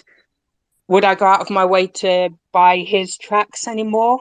Absolutely not, because, you know, I don't want to be helping to fund his lifestyle. However, I do listen to those songs with an amount of respect because they are amazing. They are going to be out there for a long time. That's a good perspective, for sure, right? Thanks, Hales. Go ahead, Steak. Thank you. I've been dying to chime in on this topic. Here's the thing: I respect the talent, but I disrespect the artist because I think art is meant to inspire, and I think longevity and immortality in art, the narrative is important. We don't teach our children and our future generations the wrong narrative. We inspire with art. So the art that teaches the right narrative is immortal, and the art that doesn't teach the right narrative dies out eventually. Doesn't mean that there isn't a place and a time for it, because there is evidently still a place and a time for those songs that you just mentioned. But for me personally, if I tie it back to NFTs, and I'm very optimistic about the future of hip hop in that regard, um, I think that many of the narratives that are painted by middlemen and by studios and producers, and people start to live the life, and it becomes a self-fulfilling prophecy, and they feel that they have to live up to it, and they get huge amounts of money at a young age, and they start to do crazy shit, and they start to party. Obviously, they're human, and it becomes something else. And with NFTs and with cutting out the middleman with crypto, we see this happening already in this ecosystem. It's amazing. If you get 1 million streams on Spotify, you get $12. If you get 1 million streams on crypto, you get $49,000. You don't fucking need the middleman anymore. Fuck the producers. You can do your own shit. Like, top to bottom, A to Z. You can cut out everything, bring it straight from the artist to the audience. So that cuts out that entire narrative that's being painted. I'm very optimistic about that from a lyrical perspective, from a message perspective. because I think it's going to diversify the music, and I think hip hop will shine because it's storytelling. They actually share their stories. I think that there will be a very positive place for hip hop. At least that's what I'm hopeful about. But that's just my perspective. I respect the other perspective as well, but I just need. I listen to some music for enjoyment. I listen to hip hop for inspiration. Hey man, appreciate your responses, bro. I think that there's a power structure that's hovering over these artists that we love, and you know, it dilutes the art and how they live. You know what I'm saying? And it's controlled. The art is controlled. Like based on what bruh just said, like speaking for myself, I don't make my own beats, but I go out and get my own beats and I make my own content and I'm in control of that. Nobody's hovering over me. And, you know, I'm not lying about, I'm not saying I'm killing nobody in the music. I'm not saying I'm not talking derogatory about women, even though I could, and I know people that can't, that do it, and they're in the same position as me. But it's like I know myself. I know myself and I know what I want out of this game. But as for my peers that's on the same level as me, they probably know what they want out of this game, and they probably want a deal, they want to get signed, and they're doing the things that they see their favorite artists doing, and that's the ripple effect, you know what I'm saying? And that's the danger thing about it. Like I have a brother with mental illness who loves Wayne, and you know, me, Jakes, all of us, we talk about Wayne all the time and how important he is to the game, but his influence means a lot to the game. And I seen my brother try to emulate him and do certain things. You know, Wayne got tats on his face, but he a millionaire. Wayne smoked weed in public and carry straps and do what he want to do, but he got bread. He got that power structure that's over him, that's hovering over him to keep him safe. And he signed his name to a paper that's gonna allow him to do this. My brother ain't got that shit. My brother can go out there and lose his life because he think he Wayne. Like dead ass. And that shit creates mental illness. Mental illness is, and I hate using mental illness as a term, but it affects those who ain't as strong minded and strong willing as people like me or Jakes or you know anybody in here who feel they're one of that. So I fuck with what Steak is saying. You know what I'm saying? Like on that, like there's a shift, and you know, once again, I can't state it enough. Like Kyrie and Kanye, they're stating it's a shift going on. It's gonna be a shift in the music. It's gonna be a shift with a lot of shit going on, and we're gonna have to. We don't have to do nothing, but there's people are gonna you know are gonna move along with that shift, and then others are gonna. It's probably gonna be a little later on, but they'll get with it, or they might won't. You know what I'm saying? So it's real like that. It's like I said, just take a certain discernment. You know what I'm saying? But appreciate everybody responding. You know, the chat is lit. Whoever else want to speak can do their thing. Yeah, we got Sino Shore up next. Go ahead, Sino Shore. Yeah, somebody was speaking about art, and I don't want to make it about them, but just more so, if you appreciate the art of it all, I will just pose this question there, just to say it like this. I don't want to get too deep. If you appreciate the art, Elvis stole rock and roll, but he's the king. And then you'll get mad at the parent. I mean, you will boycott Robert, but the parents was dropping them kids off at his house. You know, like and like I said, I don't want to attack nobody out here. But if R. Kelly was that way and I go drop my kid off, how in the fuck I'm gonna blame this man? And I drop my daughter off over there. How can I appreciate the music when these people stole music and then they made it the front? They couldn't even put the blackface on the music covers back in. Like it's so many levels to it. That's why I'm like, it's this barrier, it's this type of conversations we need to have. And like I said, it's not to point no fingers, but more so, some of these things is just bias. It's more so like some people are not here for the art; they here for an image. So this is how you can get distracted easily or put under the influence of what I was saying. You know, like we speaking about earlier, because it's that image, and these images is powerful, just as powerful as the music. Because if you go back and you see where Elvis got it from, you're not gonna throw them people up there and say, "Hey, he stole it from here, here, and here because they helped him write the music. They the ones showed him how to play the guitar. They the ones strumming those strings, or however you say it. But these things are so important that somebody was saying about the art, and I'm like, wow, if you truly appreciate the art, go see where he got it from.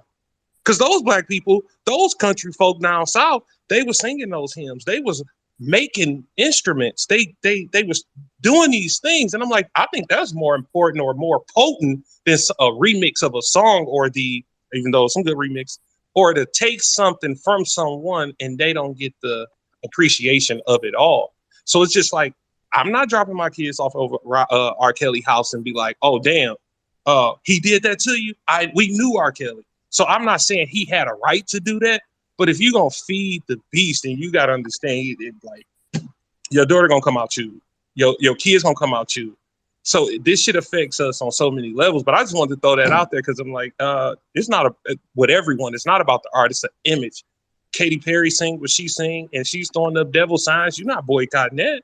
Or whoever that might be out there. Just saying. You see all this influence.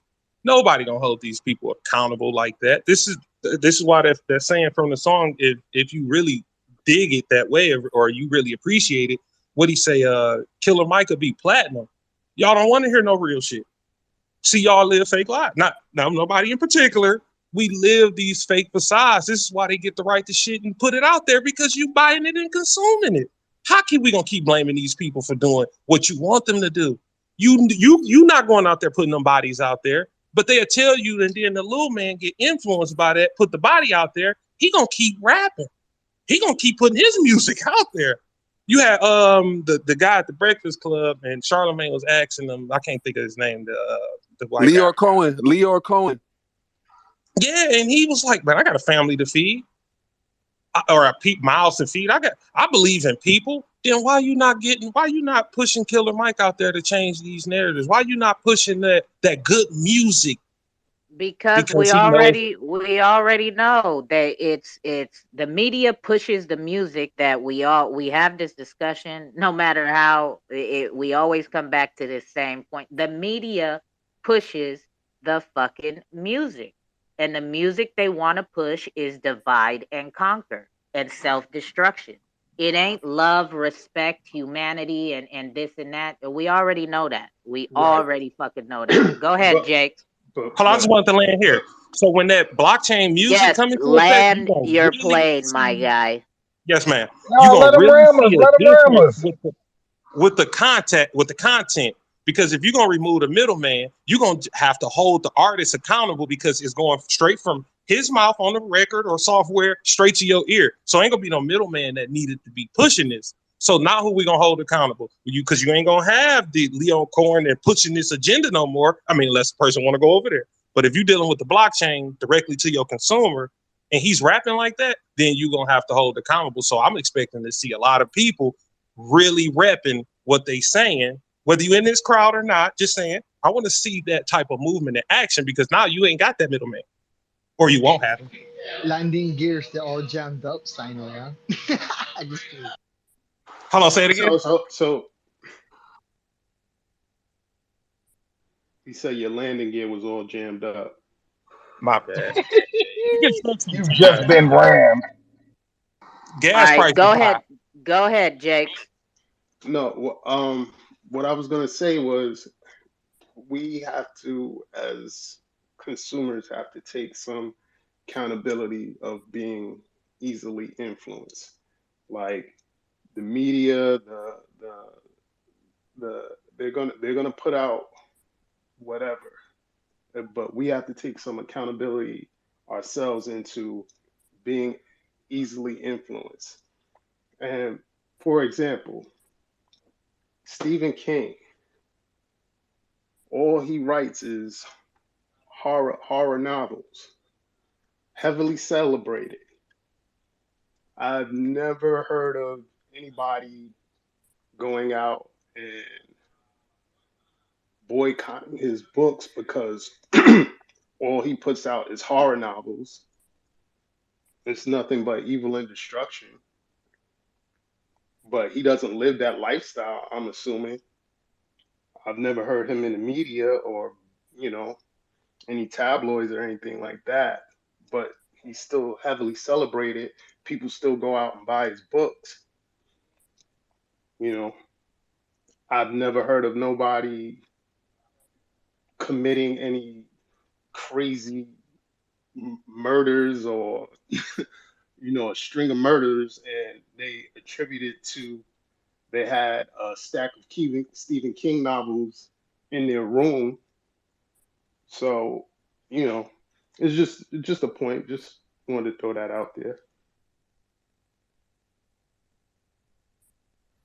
All right, I wanted to make a comment about a few things that I heard. So I heard something about the middleman. Definitely want to shout out Nipsey Hussle was a big proponent of cutting out the middleman in his music, and I heard Sinosaur saying some stuff about Elvis.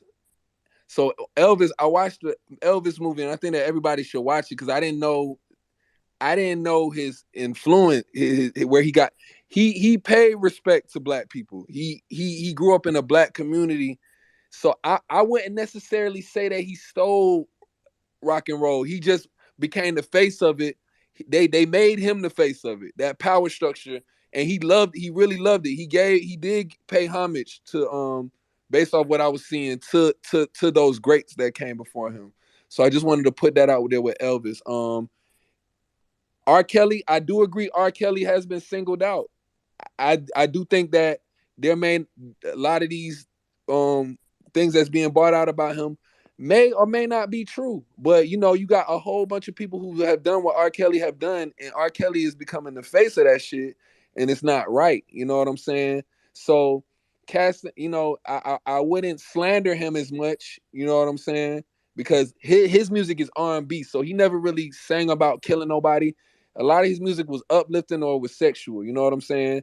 And like I said, he may or may have not done these things, but that's a whole nother topic.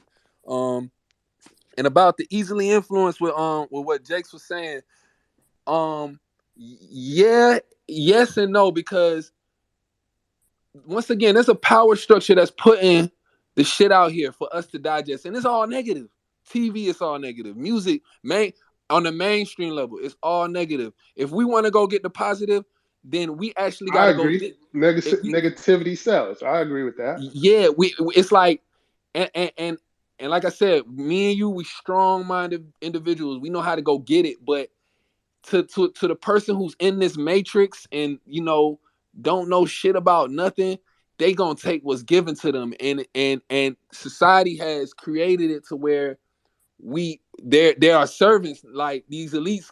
They're creating it and created it to where they want us to be their servants. Like, it's documented. I got, speaking of that, I got something to sing you because they speak on this, and I don't want to say no name. I don't want to say nothing that's gonna make it controversial, but but that's what they want us to be their servants. So they're gonna give us this shit, and if you don't get it, then you just ain't gonna get nothing unless you that strong-minded individual that want to go get that truth and Right. turn your life around and shit like that. So yeah, But to go ahead. but no, I was just saying, but to the point I made with Stephen King, like, that influence. I mean, this guy he's made I don't know how many books, but they've made movies and celebrated his stuff so much off of his books. And you don't hear about people becoming serial killers because of Stephen King novels. But you hear about people becoming serial killers because of somebody else. Me, I don't know too much about Stephen King. I really don't.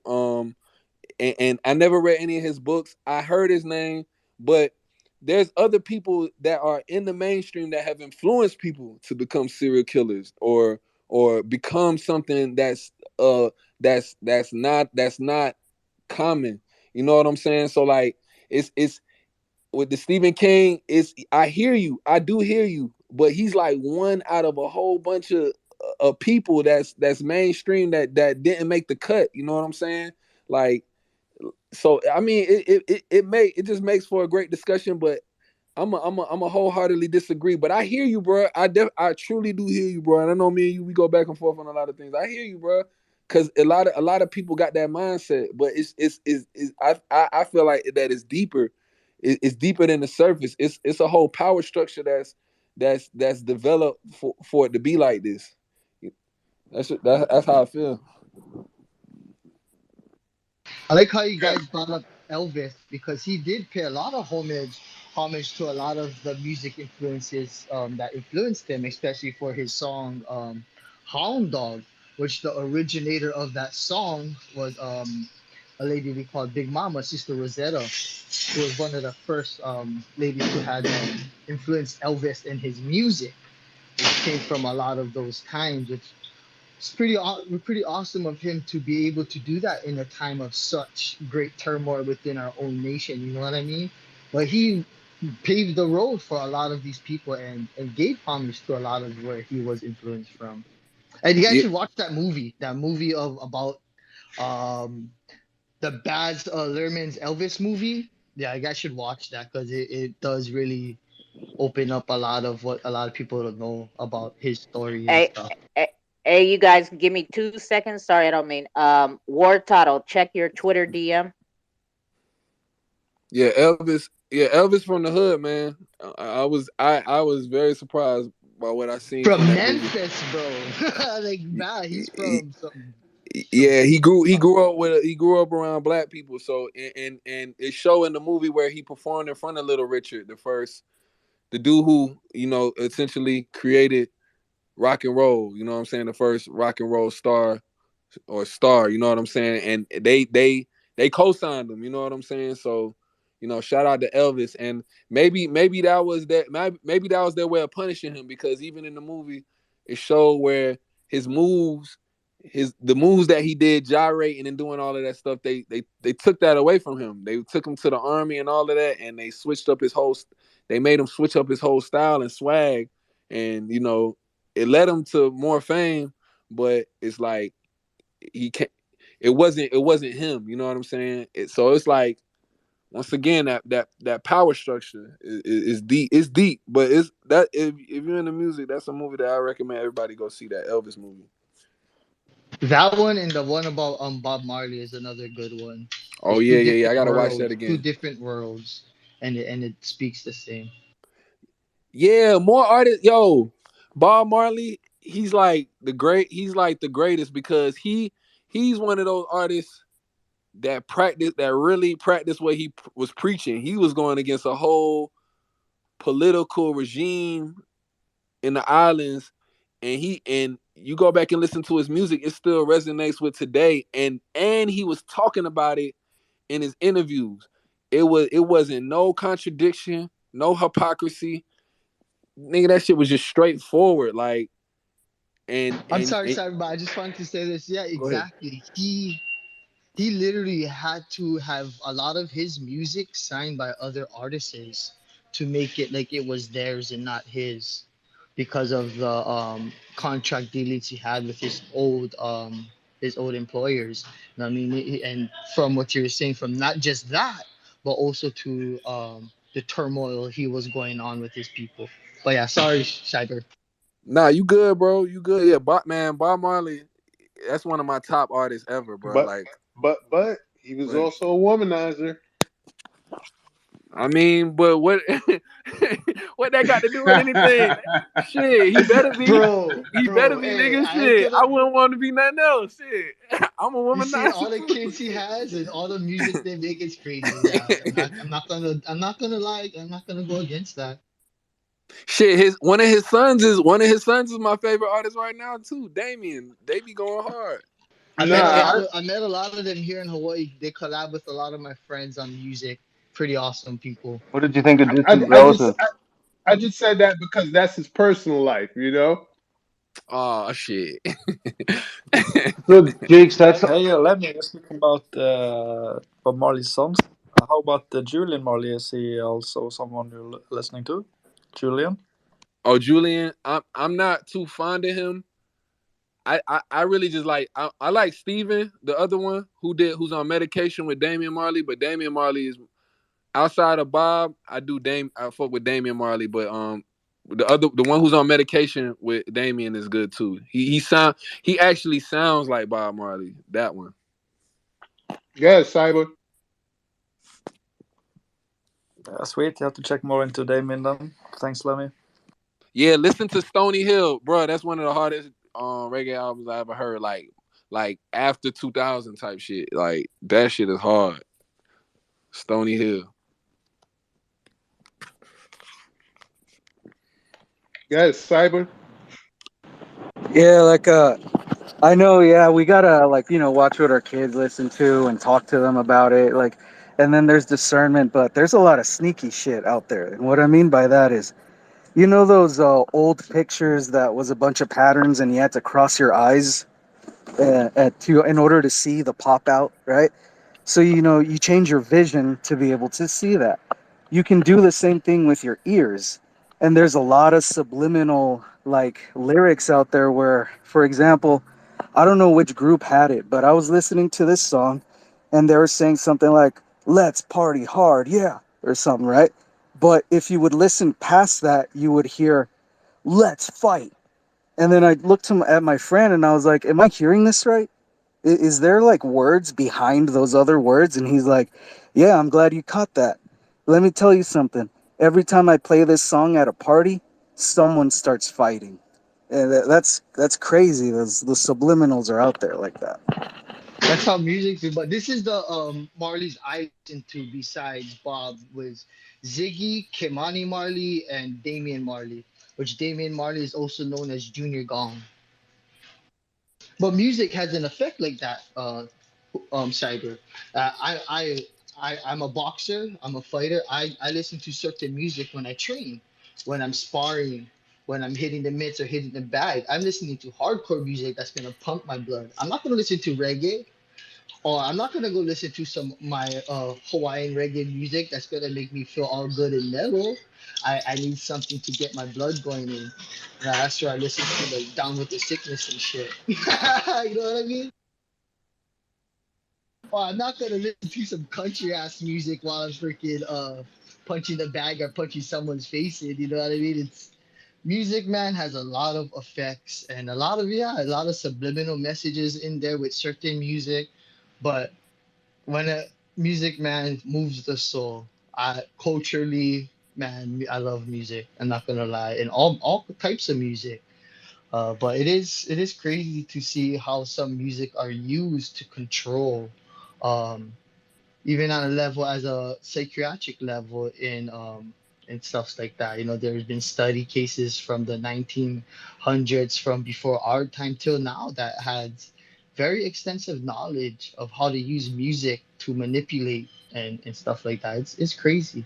Not just music, but music combined with imagery and stuff is quite wild how things can be used. But yeah. I just wanted to speak to some of this sneaky stuff, and I think like Cyber's talking about something that reminds me of like MK Ultra back in the 50s and 60s when they did that stuff. They used to do it with um, late night like political ads, so that people would be up at a certain time. And actually, now that we can slow down the video, you go back and watch a commercial that aired at like 2 a.m. Right when the TV was starting to arrive, and you can You slow were down one the of those that images. was watching that channel 72, yeah? Yeah, I You remember that. you At midnight, the you flag would come up, and then it would have the Pledge of Allegiance. But when the letters would change, you would see words like "money is your god," like crazy stuff shit. exactly stuff like that. And then to 808's point, and then sort of back to Lemmy's sort of like underlying controlling hand, it does get sneaky because not only is the sound powerful enough to arguably move stones, or it has an effect, on literally everything from if you put a vibe towards an ice cube that's positive, and then a vibe towards an ice cube that's negative, freeze the shit and look at it under a microscope. The one you were nice to is these beautiful crystalline structures.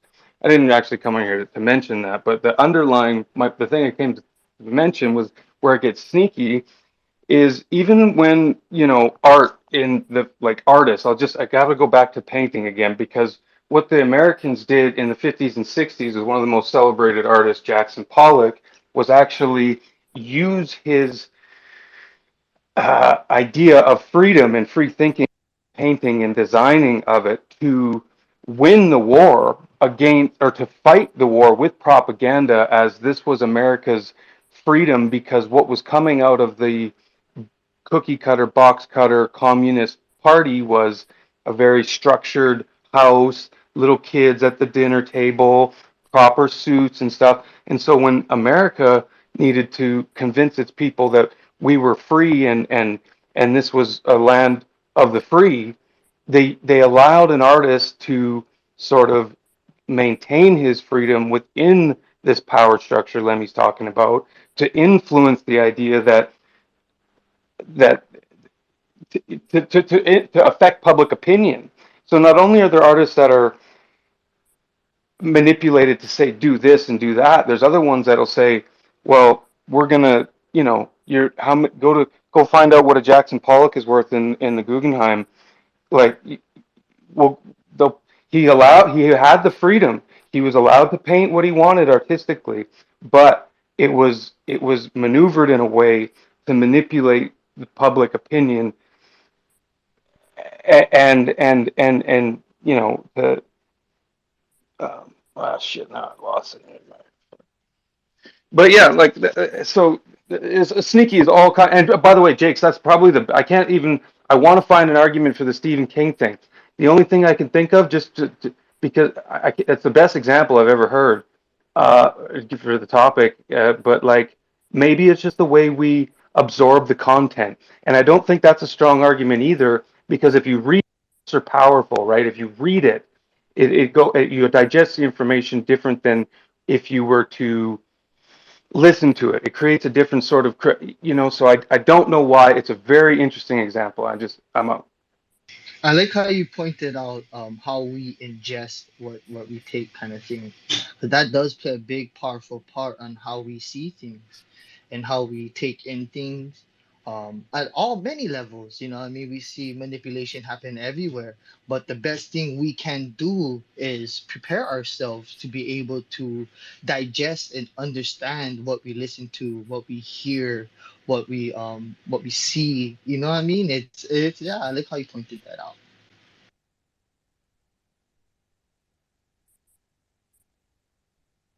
Kamikaze, you wanna jump in right here and get to the exclusive of the week? Let's take a little break real quick. Um, yeah.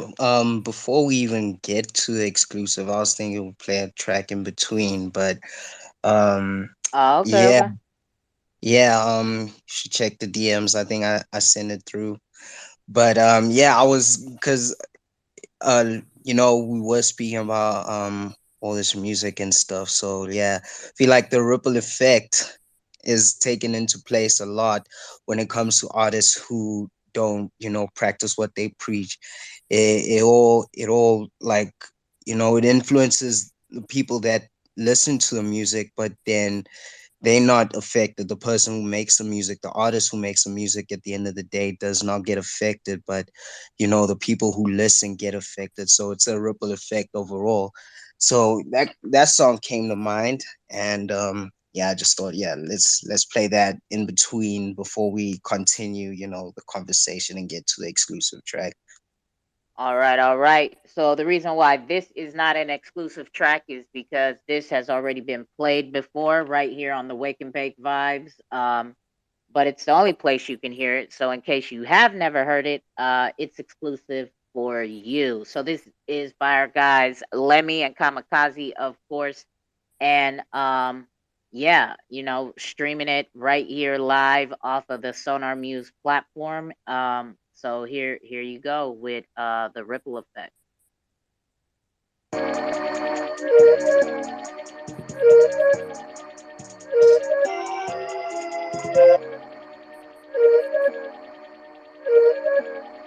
Or title, check your DM. The ripple effect, yeah. It's in my wallet, yeah. Cruising Pathfinders, no Nissan is the foundation that we want. And so above, so below, water's more important than the gold. I just go with the flow. There's some things that you don't know, like the firmament. Check the Xrp logo. Going up, I'm going solo. I'm way up like Mr. Popo. My life is picture perfect. I ain't got time to take photos. Pixelate rowboat. I ain't mucking around, standing tall like these mountains that were once trees above ground. They won't tell you the truth, all the answers can be found. But all you people are sleeping, no TLC, I ain't creeping. I'm just truth seeking, cause I use my dome like the shape of the earth, yeah, that's our home. Gotta keep it low, or else they'll suicide me, then I'm gone. Gotta hold on like some strong, ain't faking shit like Neil Armstrong. They can't get through, so they shooting bombs. Countries can't get along, but they signed the Arctic Treaty. The writings on the wall like graffiti, so icy like Quavo and Sweetie. And that's such a weird polity. Damn, that's the truth though. You can't see the roof though. Off top, that no roof flow. Like butter, gotta keep it smooth though. Ripple leaf fake, swimming pool flow. See fakes, I keep it cool though. They rushing, but I make moves slow. And I show them how to move in a room full of vouchers. Whitewashing, now I see there's a few cultures. Gotta let it go like Elsa, but I can't stomach it like Elsa. Seeing things change, watch them alter. Cash is the sacrifice on the altar. My bread is gluten free, that's my crypto. Saving so I can buy a crypto. Can Bloods invest in crypto? Gotta keep it moving, I ain't no crypto. Moving in silence like I tiptoe. Thank God for the waters, I invest in Ripple. It's in my wallet, yeah. Cruising Pathfinders, no Nissan is the foundation that we want. The Ripple affair, yeah. It's in my wallet, yeah. Cruising Pathfinders, no Nissan is the foundation that we want. Take a picture, click, click, no Nikon. Can't mess with some of these tokens, they some peons. I'm buying all of these deals, I'm so cheap, man. My own decentralized bank, he, ha, ha. Don't be a jackass and miss out on the greatest transfer of wealth. Fourth industrial revolution, I'm checking on niggas' health. You thought it was funny, huh? Thought shit was keen and unkill. Trying to get your groove back, I thought these niggas was stellar. Yeah, I got a lot of stellar. Yeah, it's on my nano ledger. Yeah, it's a lot of red on the charts like Liverpool, I'm a header. Yeah, I know it's big cheddar. Yeah, I know ISO is better. I don't believe in Elmer for Chris Diamond hands made out of pressure. We bustin' pipes, Atlanta Braves with a strike. Making plays overnight. Mary Jane take a flight. Mary to the game, throw the rice. Caught by tungsten. Notre Dame munchkin. I'm back on a Wednesday. Told y'all I'm the sensei. But I ain't saying what to do though. I hate those I don't have a clue folks. I ain't lying, it was the truth, bro. Then they be like, damn, whoop-de-doo, oh. Then take all that shit you told them like they knew it first, they stole it. Like X-rated, bro, they trolling. Gucci man, bitches, you rolling. Ain't no ifs, ands, or mites. The community getting cutthroat without a knife. A lot of Twitter fingers going, I'm not the type. You gon' see and feel and know when I stop being nice. And be feeling like Dre, talk to me nicely. Check 'em like Nike. Shout out to Too Cold. Yeah, we so icy. Like the flat earth with the Antarctica ring. It ain't over till the fat lady sing. Better get Lizzo. Oil it like Crisco. I can't do food products with Kellogg's or Nabisco. Is he Nigerian? All these O's, he serious. Bank statements so verbally on the blockchain, they tryna search for me. I'm on a decentralized currency, no to service is permanently permanent. The firmament, the ripple effect, I earn the shit. Look it up, DYOR, long-term game, my frame. If your wallet is centralized, make sure you get that shit off the exchange. I hate to see folks going out like a lame. I hate to see folks missing out on this train. I'm from the A, well we like to play, but I'm finna beat these folks at their own game. The ripple effect, yeah. It's in my wallet, yeah. Cruising Pathfinders, no Nissan is the foundation that we want. The ripple effect, yeah. It's in my wallet, yeah. Cruising Pathfinders, no Nissan is the foundation that we want.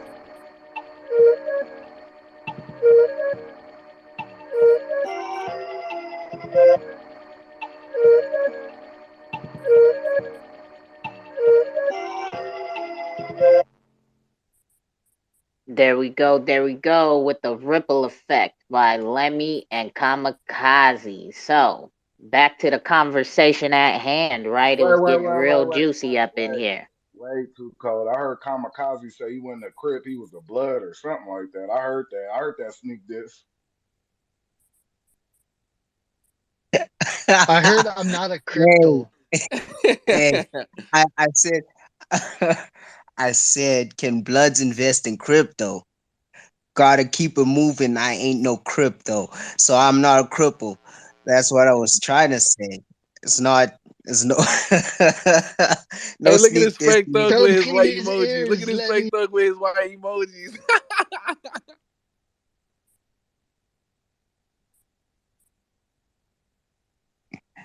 Hey man, but on the real, like with the topic, it made me think of an artist, right? Um, that I don't want to take their personal matters into consideration when I listen to their music, and it's Tentacion, like Triple X, right? He had some things going on, but like he started making beautiful music, and I don't want to, take what people were pushing out and the narrative they were pushing out about him into consideration when I listened to his music, because man, he was starting to impact a whole lot of lives in a bigger way, in a greater way than he actually thought he had, and the power he had. So that's someone I can say, yeah, in this instance, like that's someone I wouldn't take, what was happening to him personally into consideration. But there are some artists, that, they you do hear about them, and what they do, and what they say in their raps, and then you find out that, okay, maybe they don't even write their raps, and that kind of puts you off. And it low-key did happen to me. The artist. Feel like you guys know who I'm talking about, but like him, hearing that, it kind of did deter me off his music a bit, and now I feel like, yeah, sometimes I do have this bias, like, did he really write this? Is this really him, or did he have some help because of Wait, who got a all? ghostwriter? Wait, oh, Xbot, Mr. Xbot, hit the request again. Twitter tripping. You Kamikaze, feel me? I slick don't even know who you talking about. Nah, you do. You probably do. You Who know, are you you know talking who. about? Drake? The one and only. Like, yo, that's one Oh person yeah, that, yeah. the news that, and the beef that he had with me kind of, threw me off. It was like, yo, is this even true? Though I didn't want to take it into consideration, kind of did affect the way I consume his music nowadays. It's like, now I see a completely different side, and I But can't but really. but Kamikaze, people can't collaborate no more. Like he was just catching a Yeah, yeah. vibe. Like No, we can't collaborate. What's the problem? for sure, that's a possibility, but like I don't think that he has ghostwriters like that. I know he has someone who tells him, like, yo, maybe just fix this line a bit, or say it like this, it will flow better. But they then you get someone who, you write the raps, but you can't even rap it the way you want to, so then someone has to do it for you, so you hear how it should be done. Because that has happened sometimes. When I'm working with someone, I have to, like, do their verse, because I have to tell them, like, okay, this is how it should be done, or it should flow, because like I hear what you're trying to do, but you're not really articulating it, or you're not executing it right. So, that kind of What thing, that what about it does. what about R&B singers? Like can R&B Damn. singer, can Beyonce have a ghostwriter? I mean, Well, Bruno that's a Mars different wrote thing. songs That's for a other different, people. for sure. It's a completely different genre overall. When it comes to raps, I feel like there's this rule, this hidden rule in rap, that you have to be the one to write your rhymes, or else you're not really considered a rapper. that's a hidden rule I take into consideration. You gotta write your own raps to be considered a rapper. You can't let someone write it for you. With other genres, yeah, sure, you can have writers because there's so many different facets to the music. Because with raps, it's just you have to spit these bars. There's not too much that you need to do except like adding ad libs and backups. But with singing, there's backups. You need to do the harmonics. There's a whole lot that needs to be taken into consideration, and even being in tune, all those things. So you got to have someone to help direct that. So I don't critique or criticize R&B artists or any other genre as hard as rap and hip hop. I want to say something because I know Mr. Xbox. I know he came in, and I know he gonna want to say something. I want to say something real quick. Um, so with hip hop, is a Hey, hit genre it that's to the like hit no it. other. Like you can release yourself in so many ways, and so many angles that come with it. It's like when it comes from you, it's so personal. When it comes from you, we we want to hear what you got to say. And if somebody's writing your raps, like Kamikaze said, it's like it's an unwritten rule. All the greats came into it doing it. R&B. I'm not gonna say R&B is one dimensional, but it's like more centered around motivation and sex and some shit that everybody can relate to, and you can kind of create a gimmick with R&B, with an R&B artist as well, especially in the mainstream.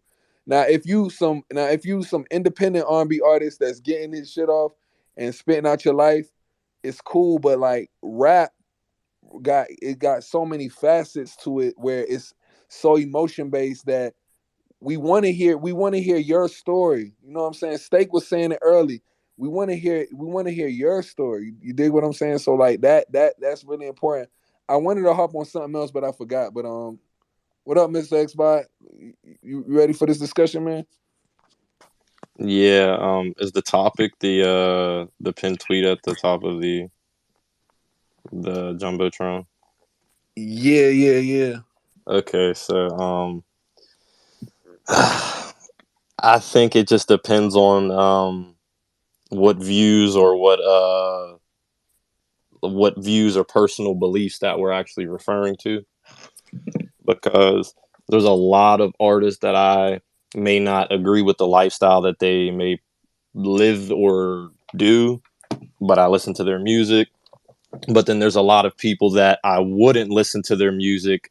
Like there's times where I won't listen to it. Bringing up the writing thing, there's times where I'll find out an artist doesn't write their music, and I'll stop listening to them completely because everything will just completely the same, be different. Like I don't look at the music the same. Like we can look.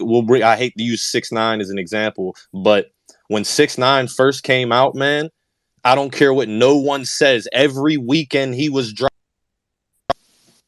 sorry, I got rugged.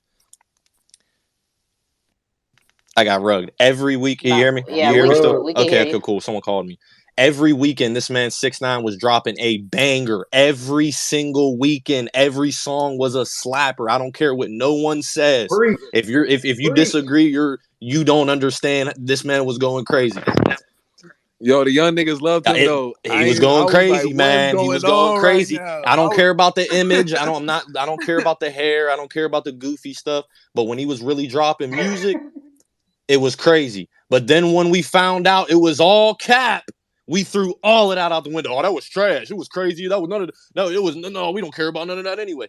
If he was really out in the streets doing that stuff, it would have been fine. We would have looked at it a whole different perspective. Not that it's good he would have been doing that stuff in the first place, but now it's just like no one even talks about the man. But so yeah, I definitely think their personal views or matters would definitely relate, because like there's a lot of rappers that I literally do not listen to based off of some of the things that they believe in or how they move, but that doesn't take away from them making good music, because there's definitely a lot of artists out here. Like, I'll use Drake for example. Drake's one of the number one artists. I don't know him personally, but from what I see and everything he does, I don't like Drake. I just don't like the man. But his music, he makes bangers, bro. But also he don't really write half of them. So it's a big toss up. It's like a really rough thing. And to also bounce off the singing thing with rappers writing their music. Rappers have to write their music. Why? Because if Lemmy was to write a set of lyrics and tell you to rap it just like this, if you kept practicing, you would be able to do it. If he was to give you a track and say hit these high notes, I don't care how long you practice. If you got a deep voice or some crazy stuff, you're never hitting those high notes. It's just not going to be a thing. So yeah, it's definitely it kind of sucks that we look at artists that don't write their own stuff in hip hop as a not I don't want to say respected, but it seems like it's just more like for the numbers. Like, you're just the image. You don't really care about it for the music. You're just here for the money and for the clout, I would say. But yeah, that's my piece. That's what I was gonna say. So you just reminded me. It's about Drake. So I was having a discussion with one of my coworkers. So we've been having like discussions like between, we say like, who's the better artist between who, and one of the young cats in the airport was like, who's better, Drake or Wayne? And I said Wayne without a doubt. I said Wayne. No hesitation. You know what I'm saying? But he's I'm in my 30s. He's like 25, and he said Drake. He said Drake's the greatest. And my other boy, he loved Drake too, and he's a little younger than me. He's like 30, but he said Wayne is the greatest. He says Wayne is the greatest, but he loves Drake right now. Bro, I'm 23 years old. In my generation, that's all they do is listen to Drake. The only reason why we have Drake today, of course, is because of Lil Wayne, and it goes even deeper than that.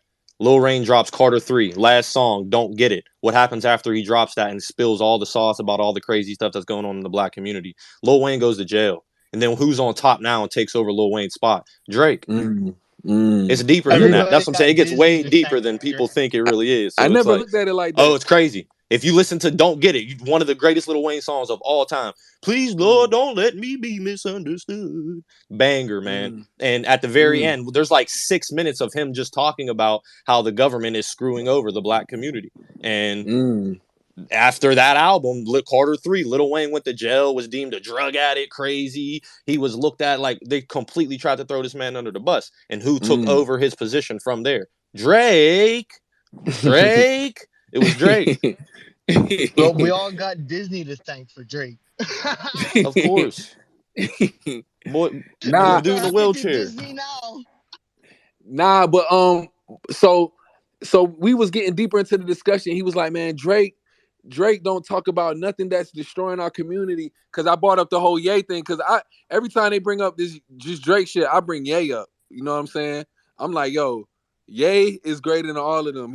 He's popping his shit in the interviews, and his music is just as crazy. And then they was like, man, that's what they said. They said Ye shit, that Donda shit. They was like, that Donda shit, it's a cult. It's wicked. I'm like, bro, what the fuck? Like, Drake talk about that shit too. And then it was like, nah, Drake be singing doing this. He came up with this lame excuse. He was like, it's only when Drake get on the features, that's when he be popping his shit. Well, I'm like, well, Drake made that choice to get on that track and do that track. Like, so it's not like they forced him. Drake is the bigger artist. So they got to pay Drake to get on that track, and Drake got to want to get on that shit. So don't come to me with that. They find everything to say something for Drake. And, you know, I had the young 25-year-old cat, I had to be like, yo, look at Ye, bro. Look at his whole body of work. He ain't never talked about nothing that's destroying his community. You know what I'm saying? That occult shit that he did for the Donda album, that comes with it. But that's where you gotta have that discernment, and you gotta have that eye, and especially Too Cold is the Ye of the Xrpl. Yup. I told yo, Too Cold is the Ye of the Xrpl, and I'm the Kyrie. I'm the Kyrie. If she's Ye, I'm Kyrie, bro. Fuck it, and we gotta get my boy Kamikaze some a stamp too. We gotta give him a stamp, but but it's up like that. It's up, but like, yay, bro. Those were the sacrifices he had to make. But then he came back and was like, "Yo, this, that, and the third," and everybody's taking all his shit away from him because he's proving his point. It you know, you can't you Same here. Same here with Too Cold. Same here going on. you dig? So Drake, yeah, he sing, yeah, he do all of that shit, and it's been shown that he's been culture vulturing and he hasn't been writing all of his music. You know what I'm saying? I don't fuck with him either. I don't fuck with who he is either, but his music is dope. I give him that. But you know, he is like him, Rick Ross, the rapper Rick Ross. They're like key points in this conversation. If we didn't have Yeezy, if we didn't have Ye and what he did to bring up this conversation, those guys would be like a few years ago. Those would be the focal point of this conversation. You know what I'm saying? Because Drake has been called a culture vulture. He has been called out for not writing his music. Rick Ross has been called out for being a correctional officer. T.I. has been called out for being a snitch. Young Jeezy had it's a lot of shit that a lot of people wouldn't even know that this information will probably be new to them. Young Jeezy has been looked at as a snitch. You know what I'm saying? If you've been in Atlanta, you know certain things. So and they pop they shit. They be popping that gangster shit. So it's like it's fine lines within this whole conversation. It can go on for a minute. You know what I'm saying? So it's deep. It's a deep discussion. Takeoff and all of them, and we haven't talked about the Takeoff situation last week or this week, but you know, they do say Takeoff, and we all know Takeoff was the quiet one, the calm, cool, and collected, but Takeoff was popping that shit in his raps too. You know what I'm saying? And it's just sad that he had to go down by the hands of it because he was the coolest, he was the best artist in the group, but he talked about that shit in his music. They talked about that stuff. You know what I'm saying? So no matter how good you thought he was or whatever, they popped their shit. I respect his lyrical ability. I like Takeoff. You know what I'm saying? But they was they always popping their shit in one way or the other because and they can do that because they got that power structure under them, especially Drake. And I'm gonna keep it at that. Especially Drake. That's why when Drake came out with the song Headlines, that's when he started. That's when I seen him start popping his shit a lot. They know. That was the sign where Drake was ready to pop his shit. But he had that whole he got a whole country behind him, and he got a whole power structure behind him too. Like so, it's like it was up for him. It was turned up for him. So you know he would have not been popping that shit on this album if he was not with 21. See, yeah, and 21. That's a whole nother story. So like, shit, 21 looking like he really been to England. He over there talking about Arsenal Gunners and all of that shit. Nah, let me stop being funny. But yeah, but it is what it is. It's deep, man. This game is deep. It's deeper than rap, bro. Facts. I'm having fun. I'm having fun with this conversation, man. To be honest, yeah, bro. I do think, yeah, Drake wouldn't have been rapping the stuff he was rapping in this album with 21. Even the fact that he said, yo, the only reason why he linked up with the ops was because of Jay Prince. I was like, nah, man, that That shit was lame as what fuck. That shit was for lame as real, fuck. bro. For real. I was like, nah, bro, that was the worst. That was the worst line like you could ever put in there. Like, I don't care about the shots and the Meg the Stallion line that on Chandra he had. I don't care about that, but like the whole op thing, I was like, dude, how do you have ops when you're, Drake really? Like nobody really wants to mess with Drake like that, but you calling a guy who didn't even do anything wrong to you an op when you were the one who was in the wrong the whole time and blaming him for no reason when it was actually your own homie who did you wrong, you know? And you still calling this guy an op. Like how does that work? For me, that was what was going on in my mind when I heard that line. I was like, Nah, man, you just trying to sound hard right now.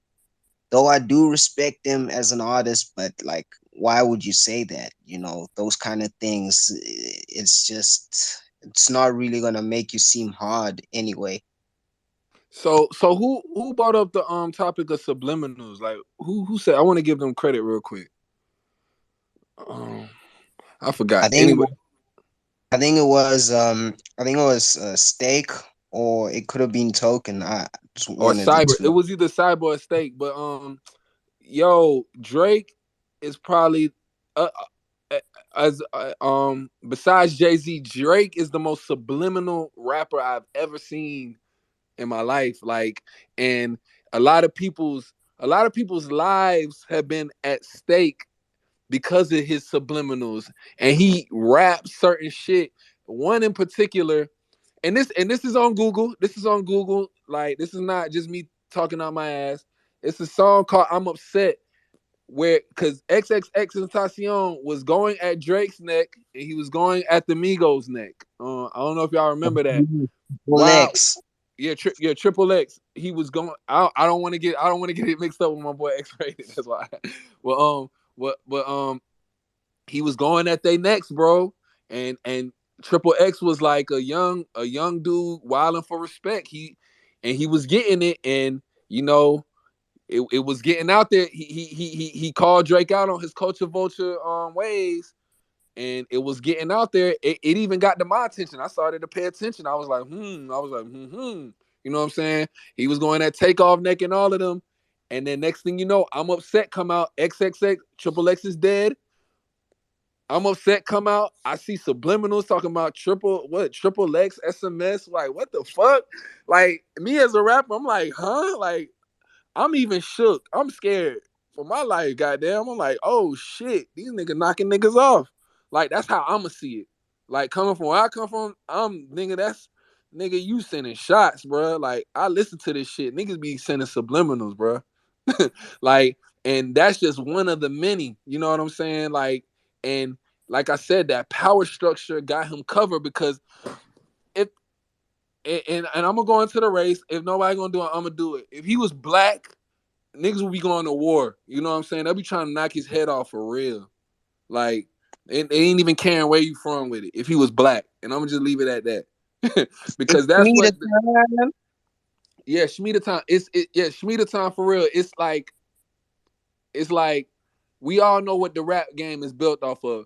This I guess I brought this discussion to the forefront.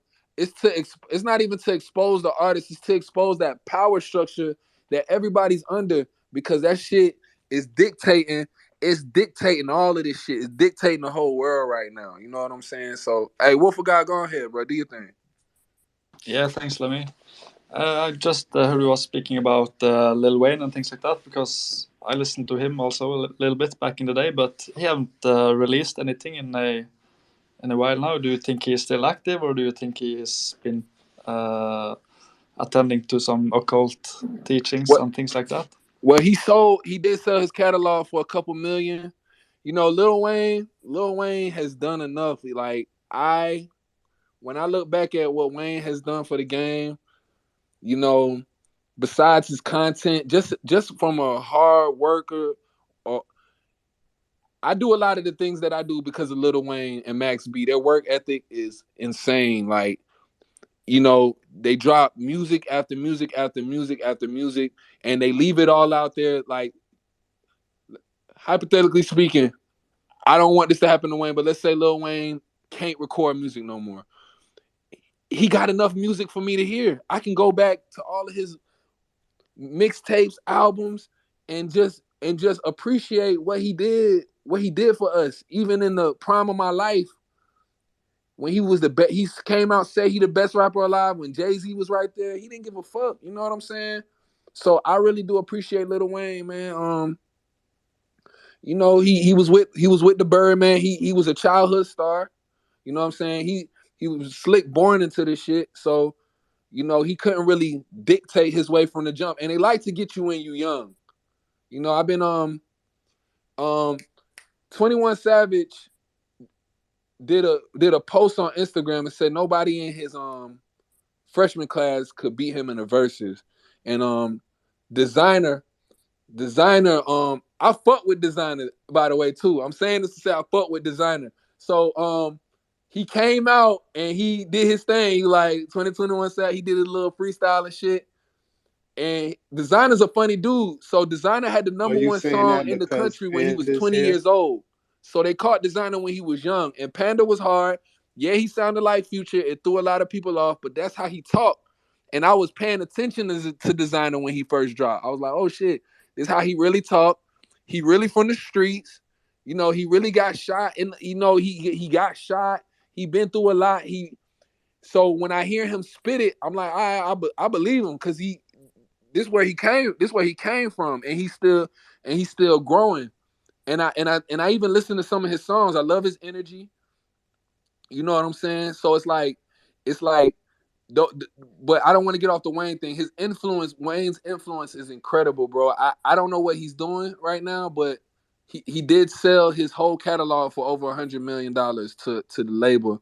So and it's a lot of artists doing that. I would assume that they're about to get into this Web3 if they still trying to make music and be in control of their own shit. That's what I'm seeing. And Future also did the same thing. Future sold his for like 65 to 70 million. People say that's cheap, but he see the bigger picture. That shit costs a lot in crypto. So hey. Hey, Jay-Z had Lil Wayne singing on that track though. After all that shit he said, that Hello Brooklyn. I think it's on the American Gangster song. We know which Carter is the more powerful foe, or which best rapper alive took over. And he didn't even get a verse in the song. He just sung the hook. Yeah, that was interesting to me too. I was like, man, that shit ain't even that hard. It was the power that he had. When he told everybody he was the best rapper alive, and then you turn around and sing a hook, you ain't even get the verse as the best rapper alive. You got hold, bro. You got put in your place. Hello, Brooklyn. That was some he had his. It was hilarious at times. I used to just play it like Brooklyn. That was some subliminal ass shit. Who did I say is the most subliminal rappers ever?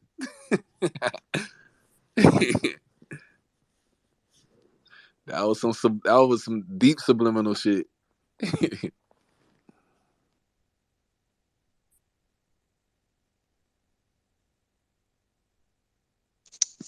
Man, it really is like at some point I did think like would Lil Wayne ever fall off? And it goes back to the topic that we had. Was it last week? Was it last week's topic? Yeah, it So was last week.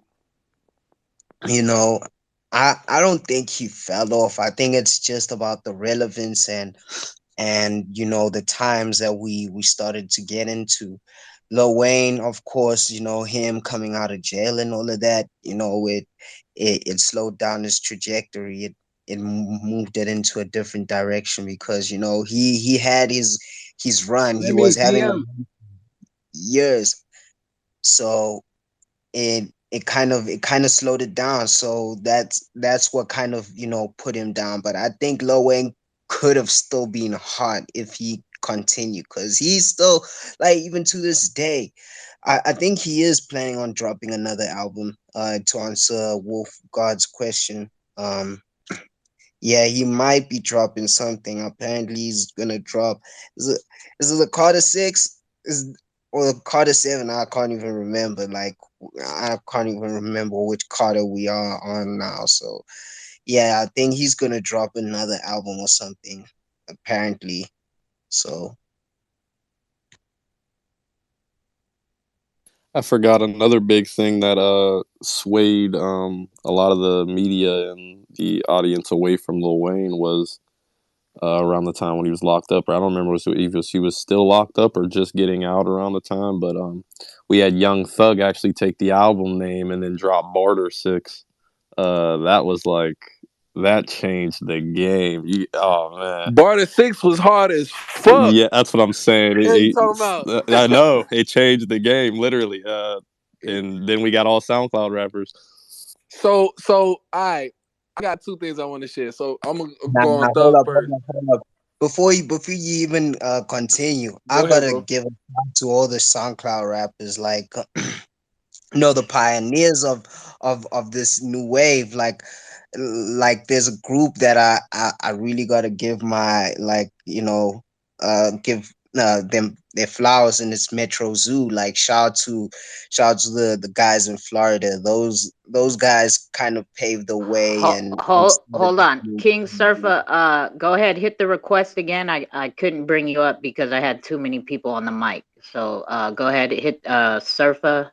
King Surfer, hit the request again. Yeah, shout out to the SoundCloud rappers, no lie. Like it was a fun like couple of years, listening to music on SoundCloud and hearing all these new artists and seeing who would blow and who wouldn't. But yeah, shout out to the Florida artists. Shout out to King Surfer. What's up, man? Yo, what's good, bro? What's good? What's good? How you doing? Just chilling. I'm cooking dinner right now, but I had to chime in for a bit, man. Y'all talking about some real shit right here. This what For we sure, do, for sure. man. This what we do at the Wake and Bake Vibes every Thursday at 2 p.m. Eastern.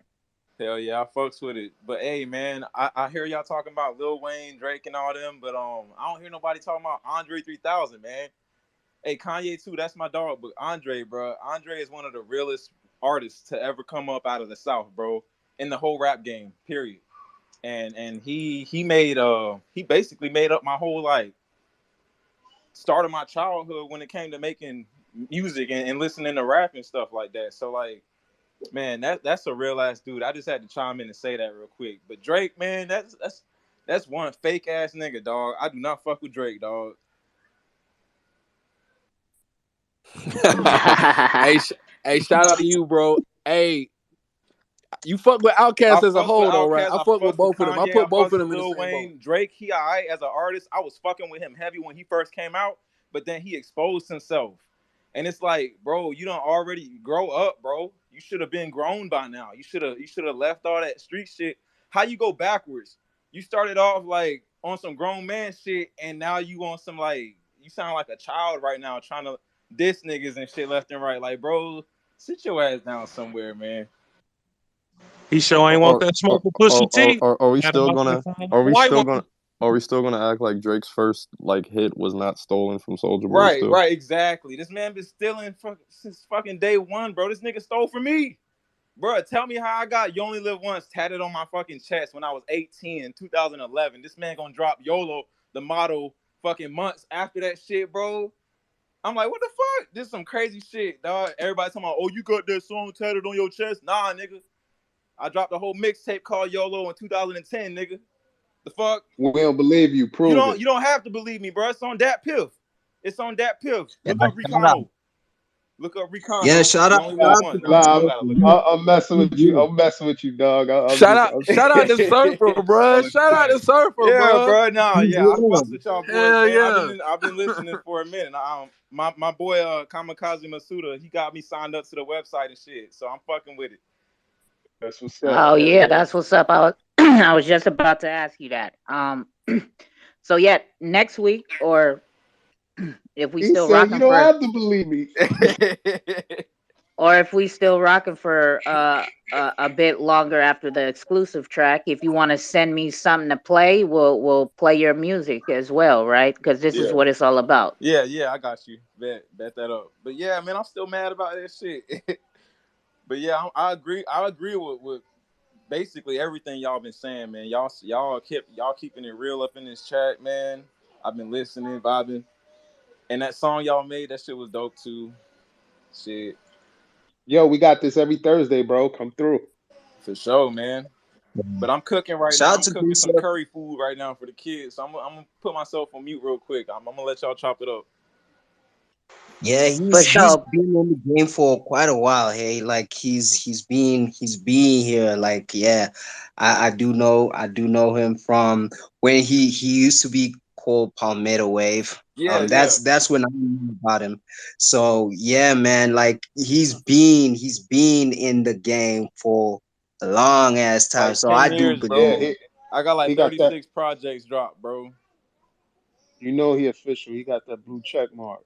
I just paid for that shit earlier. I ain't gonna lie. That shit $8. I'm about to run that shit up. Hey, bro, you better get that shit. That shit worth it.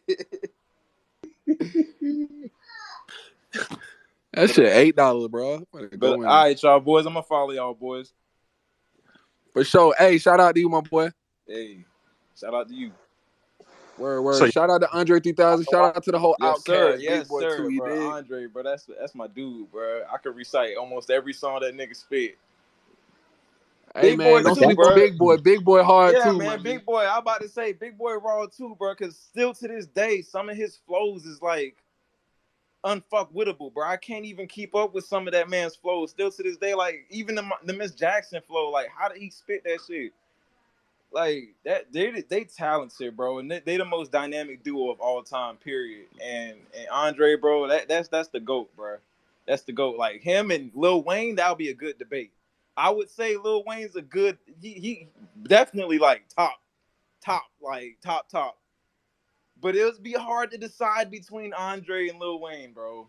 It would be very hard to decide, bro, because Andre, he doesn't have the catalog Lil Wayne has, but there's still the debate there. You know what I'm saying? Like, there's still the debate because he made his name. He paved the way for his image and made people recognize him for who he is, just like Lil Wayne did. Lil Wayne basically did the same thing. He don't have to drop nothing new. He don't got to drop no new music.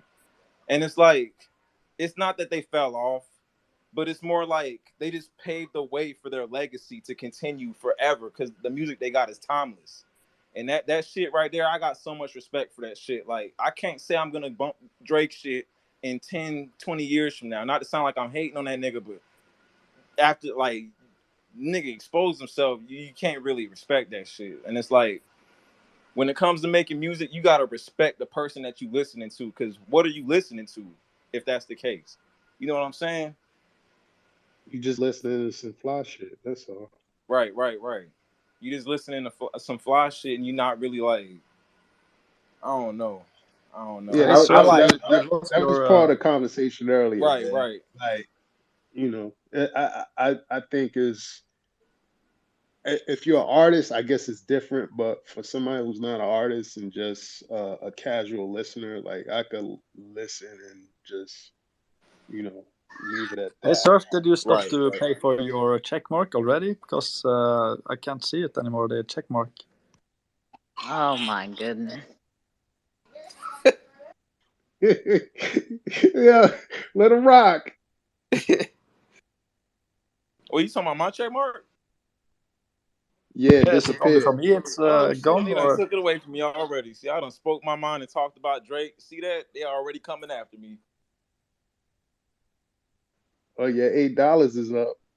Hey, no, And that's for real though, bro. it is like that. Like if you talk down on anybody in that group, like they can coming do after me. anything. Yeah, for sure. It's like, yo, we gotta be vigilant and watch what we say. But you know, sometimes we gotta speak the truth. But what you were saying about Andre 3000, like I agree 100% because he never incited any violence in his music, but he was Facts, still bro. because Facts. He's he like the was. Bob Marley of rap, bro. Yeah, that's exactly what he is. So like I respect artists like that stick to, rapping about, all these fun things, wordplay, instead of, trying to bring some hard imagery into their music. That kind of is slowly dying out, especially in Web3. I'm seeing that we toning it down with that kind of music and going into more real stuff, and you getting more of the woke or the awake artists. So they're gonna be the ones in the forefront right now, and that's what I'm seeing coming through right now.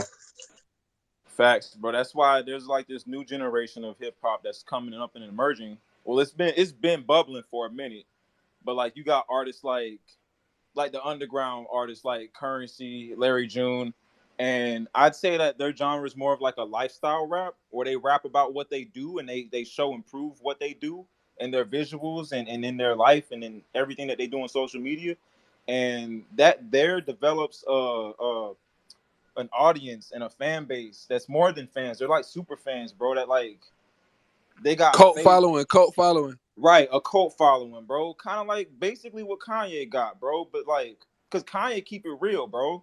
And that's why I fucks with these rappers like that, bro. Because like I just said, they just keep it real, bro. And that's all it's about at the end of the day. And that, I feel like it's shifting towards that type of era for hip hop, where people just want you to be transparent and be 100.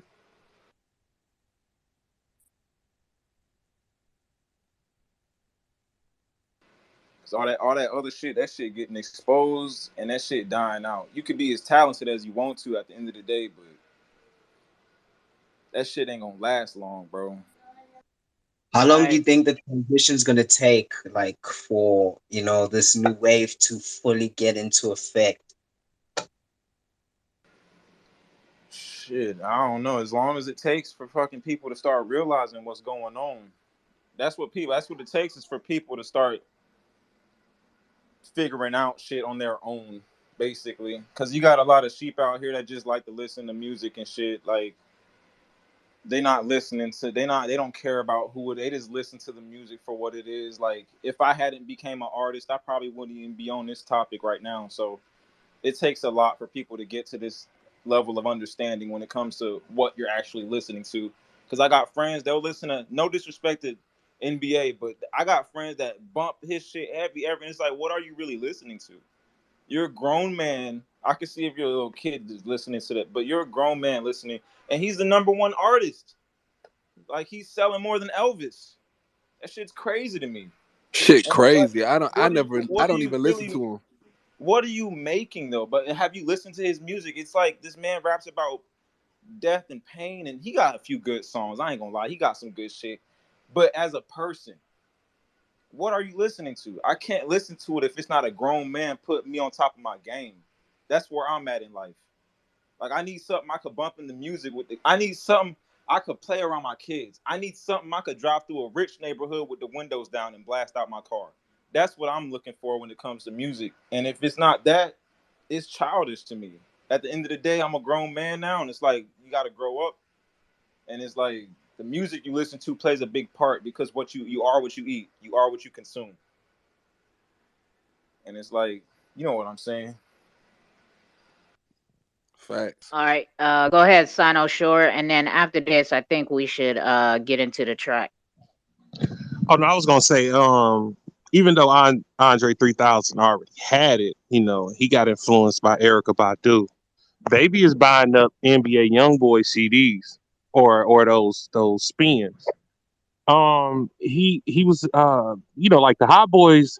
Lil Wayne came up through the Hot Boys, so he already had a wave or that he can ride. So when we looking at those, where did how Lil Wayne got where he was going? Like he couldn't even cuss at first. But I can't give him. I like the dude, so I gotta play it. So I'm gonna throw a little bit out there.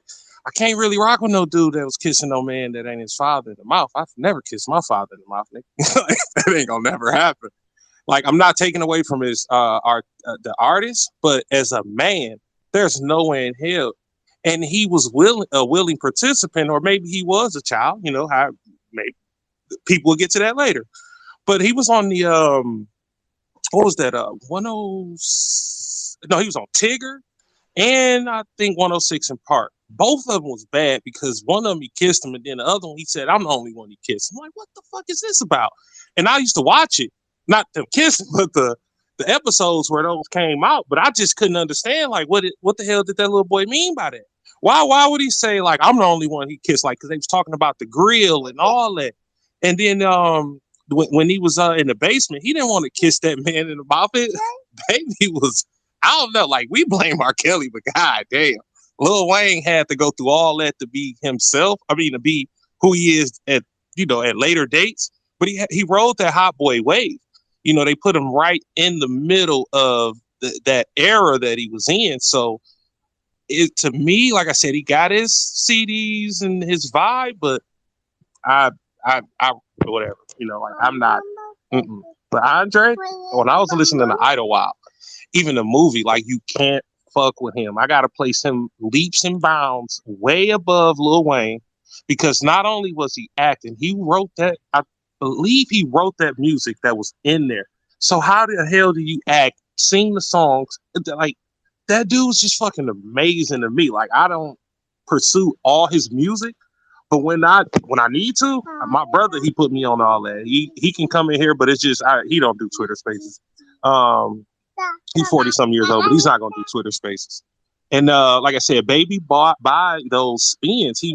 Them people owe Baby, so they made so much money off Baby. Yeah, you can put money behind NBA YoungBoy. You can buy those records like they were doing that back in the day. Where who the hell did that? Somebody bought a lot of CDs or shit from Nipsey Hussle. That actually happens to boost up their sales. So when they moved all this from the what was it, SoundScan or whatever they was using, not people actually getting it, but as far as like the percentages and understanding that they was like boofing the music up and the skins, the hype, that these people don't be selling that many records. When you start to see artists really doing it, look at the independent artists that come from that wave. Now you sell 250,000 records, but you making the money from that, and you get to go on tour and do all that. That's why I like more so independent. See, when you have that beast behind you that not Kamikaze, Lemmy and Kamikaze speak about, babe, later on. But when you have that machine behind you, we are all being faked out. You got real people that stood in line for Michael Jackson CDs and not CDs, but tapes and records. That's where the real shit was at. Not saying we own some fake shit today, but more so we was being played or manipulated, especially with those. That's why Jay-Z created Tidal. That's why you get all these spinoffs where people need to understand what we actually doing. And when those numbers is coming out, you got artists falling off because I'm not going to keep paying you and buying the records at the same time. I'm not going to keep making it seem like you the hottest out. When the numbers truly came out, you a dud. You might as well sell plastic out here. Like that, it went triple wood. A lot of these artists was getting pushed up by these labels, and they not going to continuously do it. But some of them, like NBA YoungBoy, I think he's singing a lot of that or rapping that because you got to get, I guess you got to get flued out or you got to take care of Baby, period. So whatever's going on, I think is deeper than rap, like let me be saying. And I think we need to look into NBA YoungBoy and see if he's taking advantage of that little boy. Because the music, I've heard a couple songs and that be it. You rock out and I trying to punch somebody in the fucking face or shoot the club up. But I'm like, I don't want to hear that shit all day. So I feel you on that. And that's why I let my plane. Oh, there he goes. I was about to say Kamikaze got rugged. Appreciate that, boy. Appreciate that, Santa Shore. Yeah, for sure. Appreciate everybody input. For sure. We can go ahead and get into the track though. We just need good women behind us or on our side. That's why I fuck with Erykah Badu. Whether she witchcraft or not, I think it was for the betterment. Because what's your boy name? Common? Everybody that she went with became better than what they was. I ain't taking away from their organic, growth or whatever, but that influence, we impactful. I love her music. Got to give a shout out to Erykah Badu. Nah, she a real one for real. Shout out to Erykah Badu for real. It's like I do consider her one of the greats as well. Doing her thing, her sound. She was uplifting the women back in the day. So and speak about love and all of that. All the high vibrational music. So yeah, shout out to her and Jill Scott too. Facts. Was that song Window Seat where she started taking her clothes off? Stop, babe. When she started taking her clothes off, man, that was, look, hey, if you ain't handle your business with that one, boy, I don't know what to tell you back in the day. I'm like, that's the man. It was not about like sexualizing it, but her body is just beautiful. She's just a beautiful person. But when she did it, I don't know who, nobody that I know disrespected her at that time because they see straight through it. It was art, not I want to show my ass. I got to go look at the video again because I got a whole perspective about that video when she taking her clothes off and just walking around. It was just like, I get it, but I'll let that go. Yeah, bad, just bad, man. Just brains and bodies. Like, can't beat it. And can sing. Just talented, man. Just talented.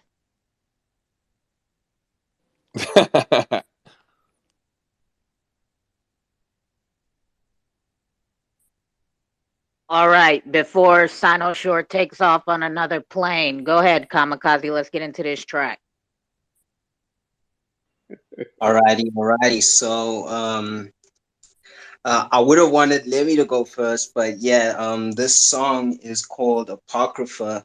Lemmy will explain it, but yeah, of course, this is from my beat tape, Rejected Soundtracks. This is gonna be on his project, XRPL Reject. But a fun fact about this track, this was supposed to be the original Wake and Bake track, the Wake and Bake beat actually, because Lemmy rapped on this beat for the Wake and Bake track. And I was like, nah, bro, why don't we just make something completely new? Because, I don't want to use something that we've already made, that I've already made. And this is a completely different project, you want to make. So why don't you just use it for that only? So then I remade the beat and made the Wake and Bake theme song instead. So if you do hear, you can kind of tell that, yeah, the vibe, kind of the flow, the cadence that Lemmy did on this one is similar to the Wake and Bake Vibes cadence that he had, because it was originally supposed to be that. So then he made this song. And yeah, man, I won't lie, this cadence, the flow in terms of like the hook, I fuck with that flow. It's really different. So yeah, word up. So this one is on his project, XRPL Rejects. For sure. Yeah, this one is called Apocrypha. Probably wondering where I got the name, the word Apocrypha from. I was reading the lost books of the Bible, because the Bible, they took a whole bunch of books out the Bible and shit like that. You know what I'm saying? And it's just a lot of truth out there. So when I was reading it, I came across this word Apocrypha, and I was like, wow, what's that mean? So I looked it up, and it was just talking about like the lost books. The lost books of a certain of the Bible, or a certain text, you know what I'm saying, the sacred writings. And right now with the whole XRPL Reject album coming out, I was like, whoa, this is perfect because doing what me and Tuco have been doing for about a year now. With November 10th, it's getting close to that year, Tuco. What we've been doing for about a year now, we've been talking about XRP and the music. We've been shouting out all of these tokens, and it's been seen. It's been seen by I guess we're the disciples, or we're the chosen ones. But it's gonna be overlooked, and it's gonna be like a secret. It's gonna be like a secret text. It's gonna be something that people come back and be like, whoa, like the Bible. It's gonna be like you got the whole XRP blockchain. You got the whole blockchain that's mainstream and everything. That's like a Bible in itself. But then you got this work, this work of art that I've been creating with Kamikaze and Tuco that will probably get overlooked, and it's an apocrypha. To me, it's like an apocrypha. It's like a sacred text that you could still use, and and be great and on your crypto journey and all of that. So I definitely originally I wanted to call it epoch, like an epoch, but we just kept it apocrypha. I seen that Kamikaze kept it apocrypha. I appreciate that. But we got X rated on the on the commentary doing his thing, and it's just it's apocryphal, man. It's dope. I love it. Kamikaze on the beat did his thing once again. He brought it to my attention, so it's love. I love the song. All right, here we go with Apocrypha from Lemmy with X Rated and Kamikaze on the beat. This is the exclusive track of the week. You won't be able to hear it anywhere else except for this call. So if you want to hear it again, you're gonna have to run this call back, or when I put up the call on YouTube, find it in there. So here we go with the exclusive track of the week by our guys Lemmy and Kamikaze and Triple X Rated. Raw and uncut. You know the vibes. Sonar Muse for streaming Xrpl blockchain music. Receipts to prove it. Wrong track. Trap tsunami. Just Yeah. do what we do. Oh shit! Hold on. We mad, solar, our muse, sonar. Oh, there we go. Come on. Dope. Triangular track. They making my raps an apocrypha. They don't think that is my hypothesis. Triangular track like a nice isosceles. I'm a reject on the Xrpl. Number 11, Stranger Things on Demi Gorgon. Phone again, show Lamar, finna sort 'em. I don't write none of these raps, I just record 'em. On that Xrpl, I'm Michael Jordan. I'm buying a dip in the buzzer. They talking that fuck with a stutter. I see snakes in the grass, I'm melting them just like it's flubber. I'm fucking them up with no rubber. I'm a fighter, but girl, I can love ya. I'm an ex-buy, not a buy. I can see all of the covers. Cthulhu's, I'm swerving right through you. Boo-hoo, turn on them like doo-doo. Yoo-hoo, I go crazy cuckoo. Loose screws, we tighten up for ISO 222, bitch, you know the score. Release my songs on Sonar Mule, not no Interscope. Xrp DeFi, now I see his whole. Automated market makers, this is not a hoax. Crypto assets can be traded without permission. With conventional order books, get your subscription.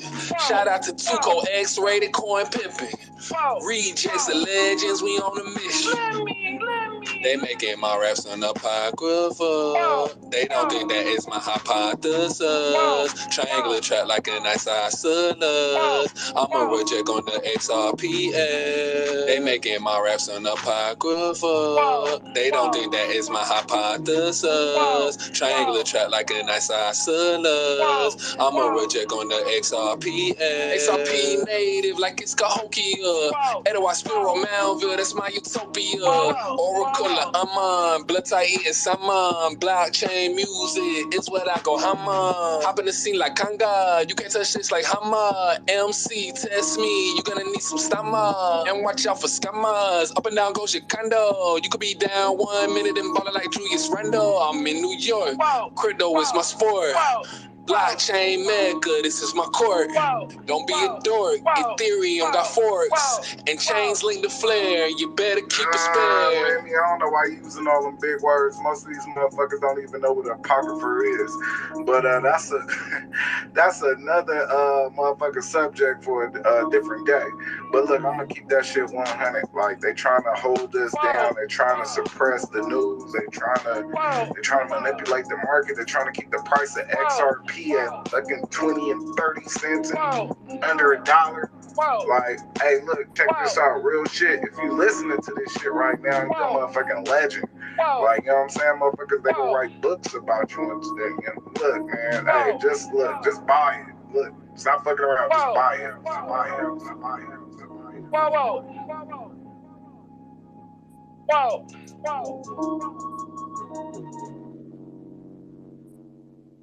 There we go. There we go. The exclusive track of the week. That shit was dope. That shit was dope. Y'all doing what you does, how you always does. For sure, for sure.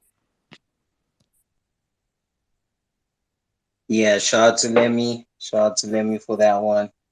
Yeah, it's really a vibe. I actually enjoy this one. And yeah, when I finally heard X's X's voice now, I was like, what? Okay, this kind of fits in with what's going on in the markets right now. Though this probably was recorded a while ago. I don't know when he did his thing, but it's definitely what's going on right now in the markets. And yeah, we seen that. So shout out to y'all. For sure, for sure. Yeah, X-Rated, he recorded it a minute ago. I'm gonna give him credit. He did it. He did it probably about a month and a half ago. Whenever around the time I did the song.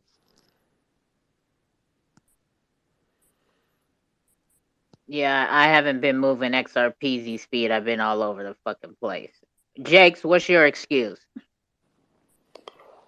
My excuse for what? Oh no, he Not, just didn't want to not. be on it. I don't think Jake's wanted to be on this one. He. I think Jake specifically picked like the songs he wanted to be on. This wasn't one of them. Oh, I would have jumped on all of them, but I didn't want to be greedy. Oh yeah, I did say that. Yeah, I said it should have will. But It's nah, all do what good. y'all want, bro. Do what y'all want. It's still time. Shit. It's all good. Shout out to X, right? He's not in here, but for sure, for sure. That was dope. Y'all did y'all thing. Yeah, you know what? I wasn't there last week for the XRP Bags track, but yeah, that one also is fire. And like it was a surprise when he actually sent that to me, Lemmy. I didn't get to speak on that one, but yeah, shout out to Lemmy for reaching out to XRP Bags and getting that collab done.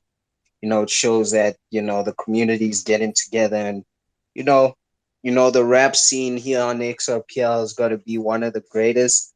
I feel like we definitely have to have the um A-list artists on here, and it seems like yeah, it's gonna come to fruition slowly but surely, and we seeing that as soon as the community starts coming together, the XRPL music community starts coming together compared to all the other communities. There's an art community and all of that. We gotta be one of those communities that stick together. So that's what I hope to see on the XRPL when things come to fruition, and we start seeing a lot of music flowing here. Yo, yo, yo. It's go ahead, go ahead, go ahead. Let me. Nah, I was just gonna say strength in numbers. Oh yeah, for sure, for sure. Is Token Panda new to the mic, or is he?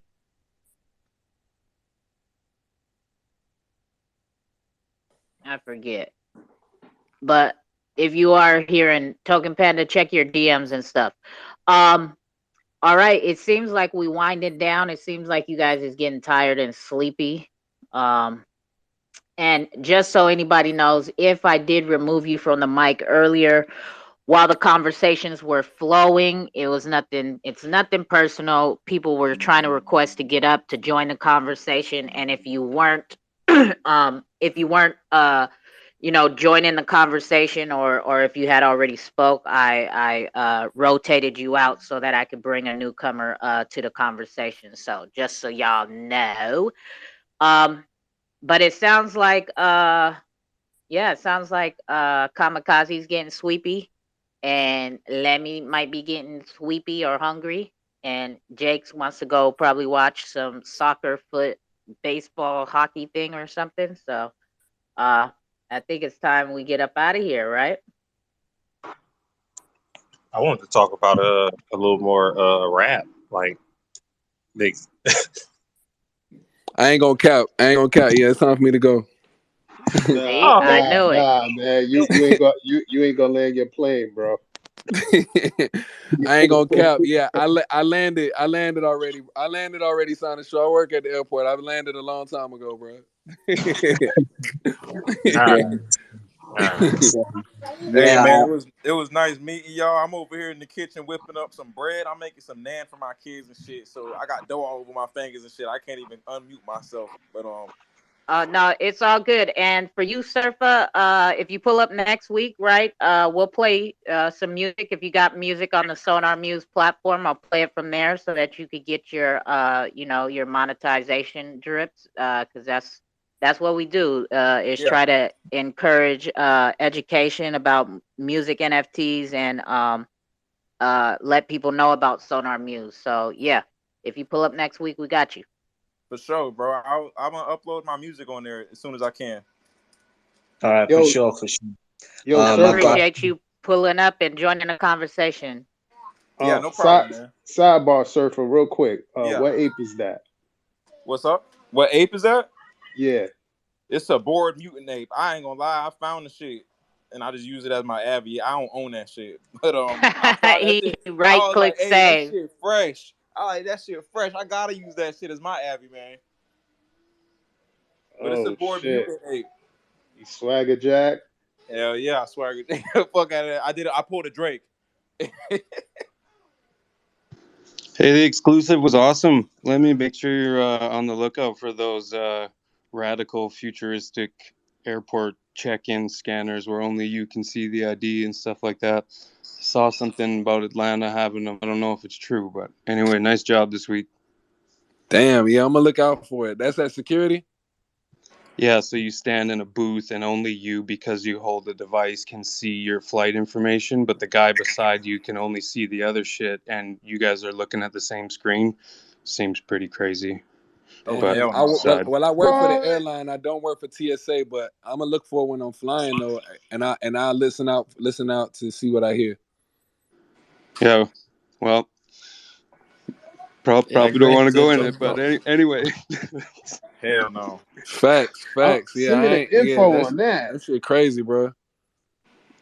I'd just be nice to know if it was true or what, or true-ish, but I did see a thing where like people, it was in the Atlanta airport. I don't know.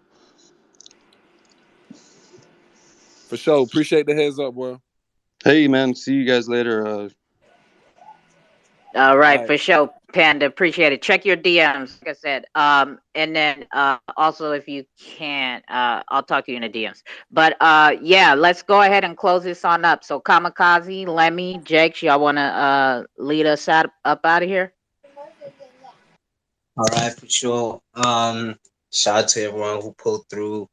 Really appreciate you guys tuning in to a space 33rd episode. You know, we them elites. We're in them elite numbers now.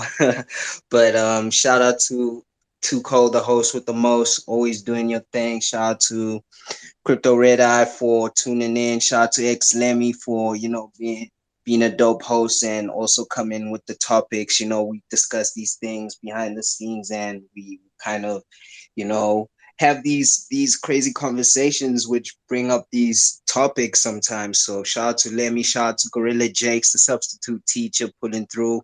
Surfer, man, appreciate you pulling through today, man. It's really dope to hear from you. And yeah, definitely we'll chop it up. And looking forward to having you on the platform. Definitely gonna have you and have your music on there. Sana Shaw, appreciate you pulling through and speaking. Mr. Xbot, shout out to you, man. Always coming through. Wolf of God, showing love. Always appreciate you. Token Panda, Gorgzilla, Hales, Cyber, Space Park, and Lil Bands. Appreciate you all for pulling through, and everyone who is not here that was in here, really showing love. Appreciate you guys. See you guys next week. And if you guys have any questions about Sonar Muse and would like to know more about us, don't hesitate to email us at info@sonarmuse.org. That's info@sonarmuse.org, and we'll get right back to you. But one thing I gotta say is next week's gonna be a really interesting week for me and the team. There's some greatness on the way, but yeah, we will be speaking on that a bit later. But shout out to everybody. Yeah, when cookout, Sonar Muse. Soon. Just a lot of behind the scenes stuff we doing first of all. But yeah, we got you. All right. Let me. Go ahead, Jakes. Go ahead, Jake. No, go ahead. My fault. Nah, you straight. Yeah, shout out to everybody, man. Kamikaze saluted everybody. It was a great discussion. Shout out everybody, just breaking their own ice and just adding to the conversation. Shout out to the Surfer. It was a pleasure meeting you. Token Panda, Sana Show, y'all had good things to say. Mr. Xbox, shout out to you. Sonar Music and Xbox, probably my. If somebody asks me what my favorite Xrpl tokens is, I say it's those two, or projects is them two. And then of course 2CD and Astute, you know what I'm saying? And Gorilla Jake, shout out to you, man.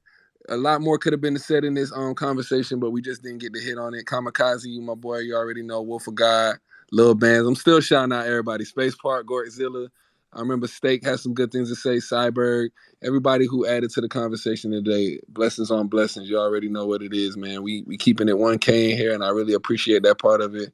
Because if we wasn't, then I would have been gone a long time ago. So I appreciate everybody being able to speak their truths and give their perspective without being judged, and we can all come to some common ground with the situation. So you already know what it is. Bless up. Thanks Jake? so much, guys, and to Cole and everyone. Yeah. Love the song. Thanks. Oh, no, go ahead, Wolf. No, I just wanted to say thanks so much for this Wake and Bake vibes this week. It's been fun, and yeah, I love the song, Lemmy and Kamikaze. So see you guys next week, and yeah, thanks.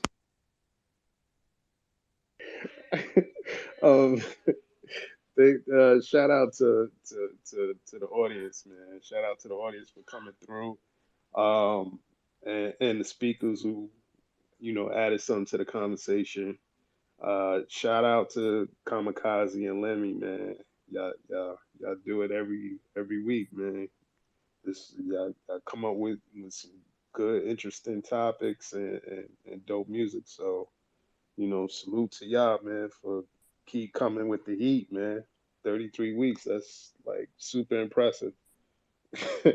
Woo, that number is crazy.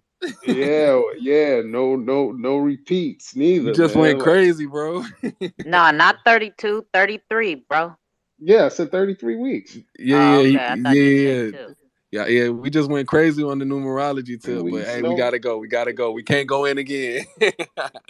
Yeah. Yeah. So Wait. I have to shout out the Black Sheep, man. Shout out to the Black Sheep for putting this space together every week, nonstop.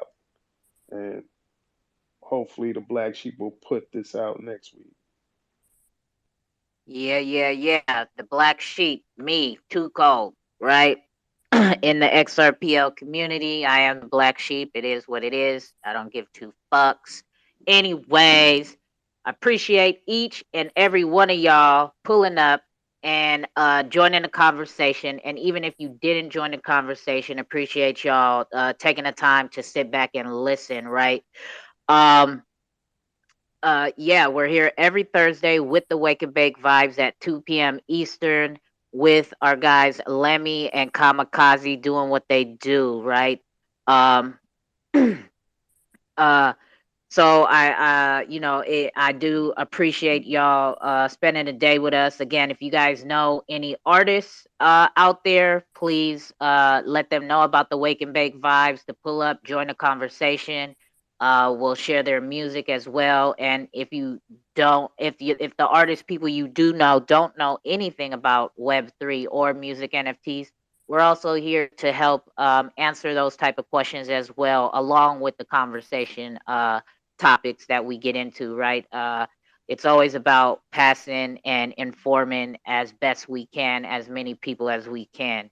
Surfer just found us today, and this is what we do, as he said, right? He likes what he's vibing with in here and what he found and stumbled across, because it's real conversations talking about real things and with real people, right? Ain't nobody in here faking it to make it and acting like something we not. And any call that Too Cold puts up, that's how it goes down. Whether it's hosting calls to learn about XRPL projects, or just putting up a call to just kick it and chilling, it's always going to be real. It's always going to be raw. It's always going to be uncut. Because you know the fucking vibes. Ain't no other way to do it. I was just made this motherfucking way. So it is what it is. I appreciate all of y'all. We got one more hand up. So go ahead, Sino, sure. Oh, and I just wanted to say we can turn these conversations into blockchain podcasts because we need to get paid. Oh, don't trip. Kamikaze's working on that. So oh, no, you heard it here first. You heard it here first, though. They're like, we need to get paid. We need to. No, I'm talking shit. But no, just to spread awareness, because the conversation is dope, and I don't want to lose. I don't want them to lose their monetary. I can't even get it out. I don't want them to lose their shit fucking with YouTube and posting it over there when they can clear the spins for the Sonar Muse platform and create y'all podcast. It'll force me or anybody else to go and pursue it that way, because I feel like we do give out a lot of game, and it'll be a lot more freedom to express ourselves, or however we want y'all guys want to put it, especially playing your music. And then YouTube, all we gotta do is do a playback, and you don't get the money for that. So just making sure y'all stay on top of y'all game. Just thanks for letting me come up and speak. And that's it. 100%, 100%. Right? Worry about something, don't worry about something, don't worry about nothing. Kamikaze is already all over it with Sonar Muse and what to do with these type of calls and content. So Kamikaze and the Sonar Muse team do be putting in a lot of work. And as he said, we'll be hearing about a lot more, I guess, hopefully soon. So with that being said, guys, it is the end of Wake and Bake Vibes. I hope everybody goes out there, enjoys the rest of their Thursday morning, afternoon, or evening, such as Kamikaze. He's in the time. So we are up out of here, y'all. The Wake and Bake Vibes is over. You can catch the next scheduled call for the Xrpl pool party tomorrow night at Saturday night at 11 p.m. Eastern with me, Triple X Rated, and Gorilla Jakes, where it's basically DJing hours, and we talk crypto and all the real shit in between. Real life shit, talking shit, metaverse shit, funny shit, clowning each other shit, all that shit. All right. So we'll catch y'all on that one. We are up out of here. Be safe in them crypto streets. Never trust, always verify.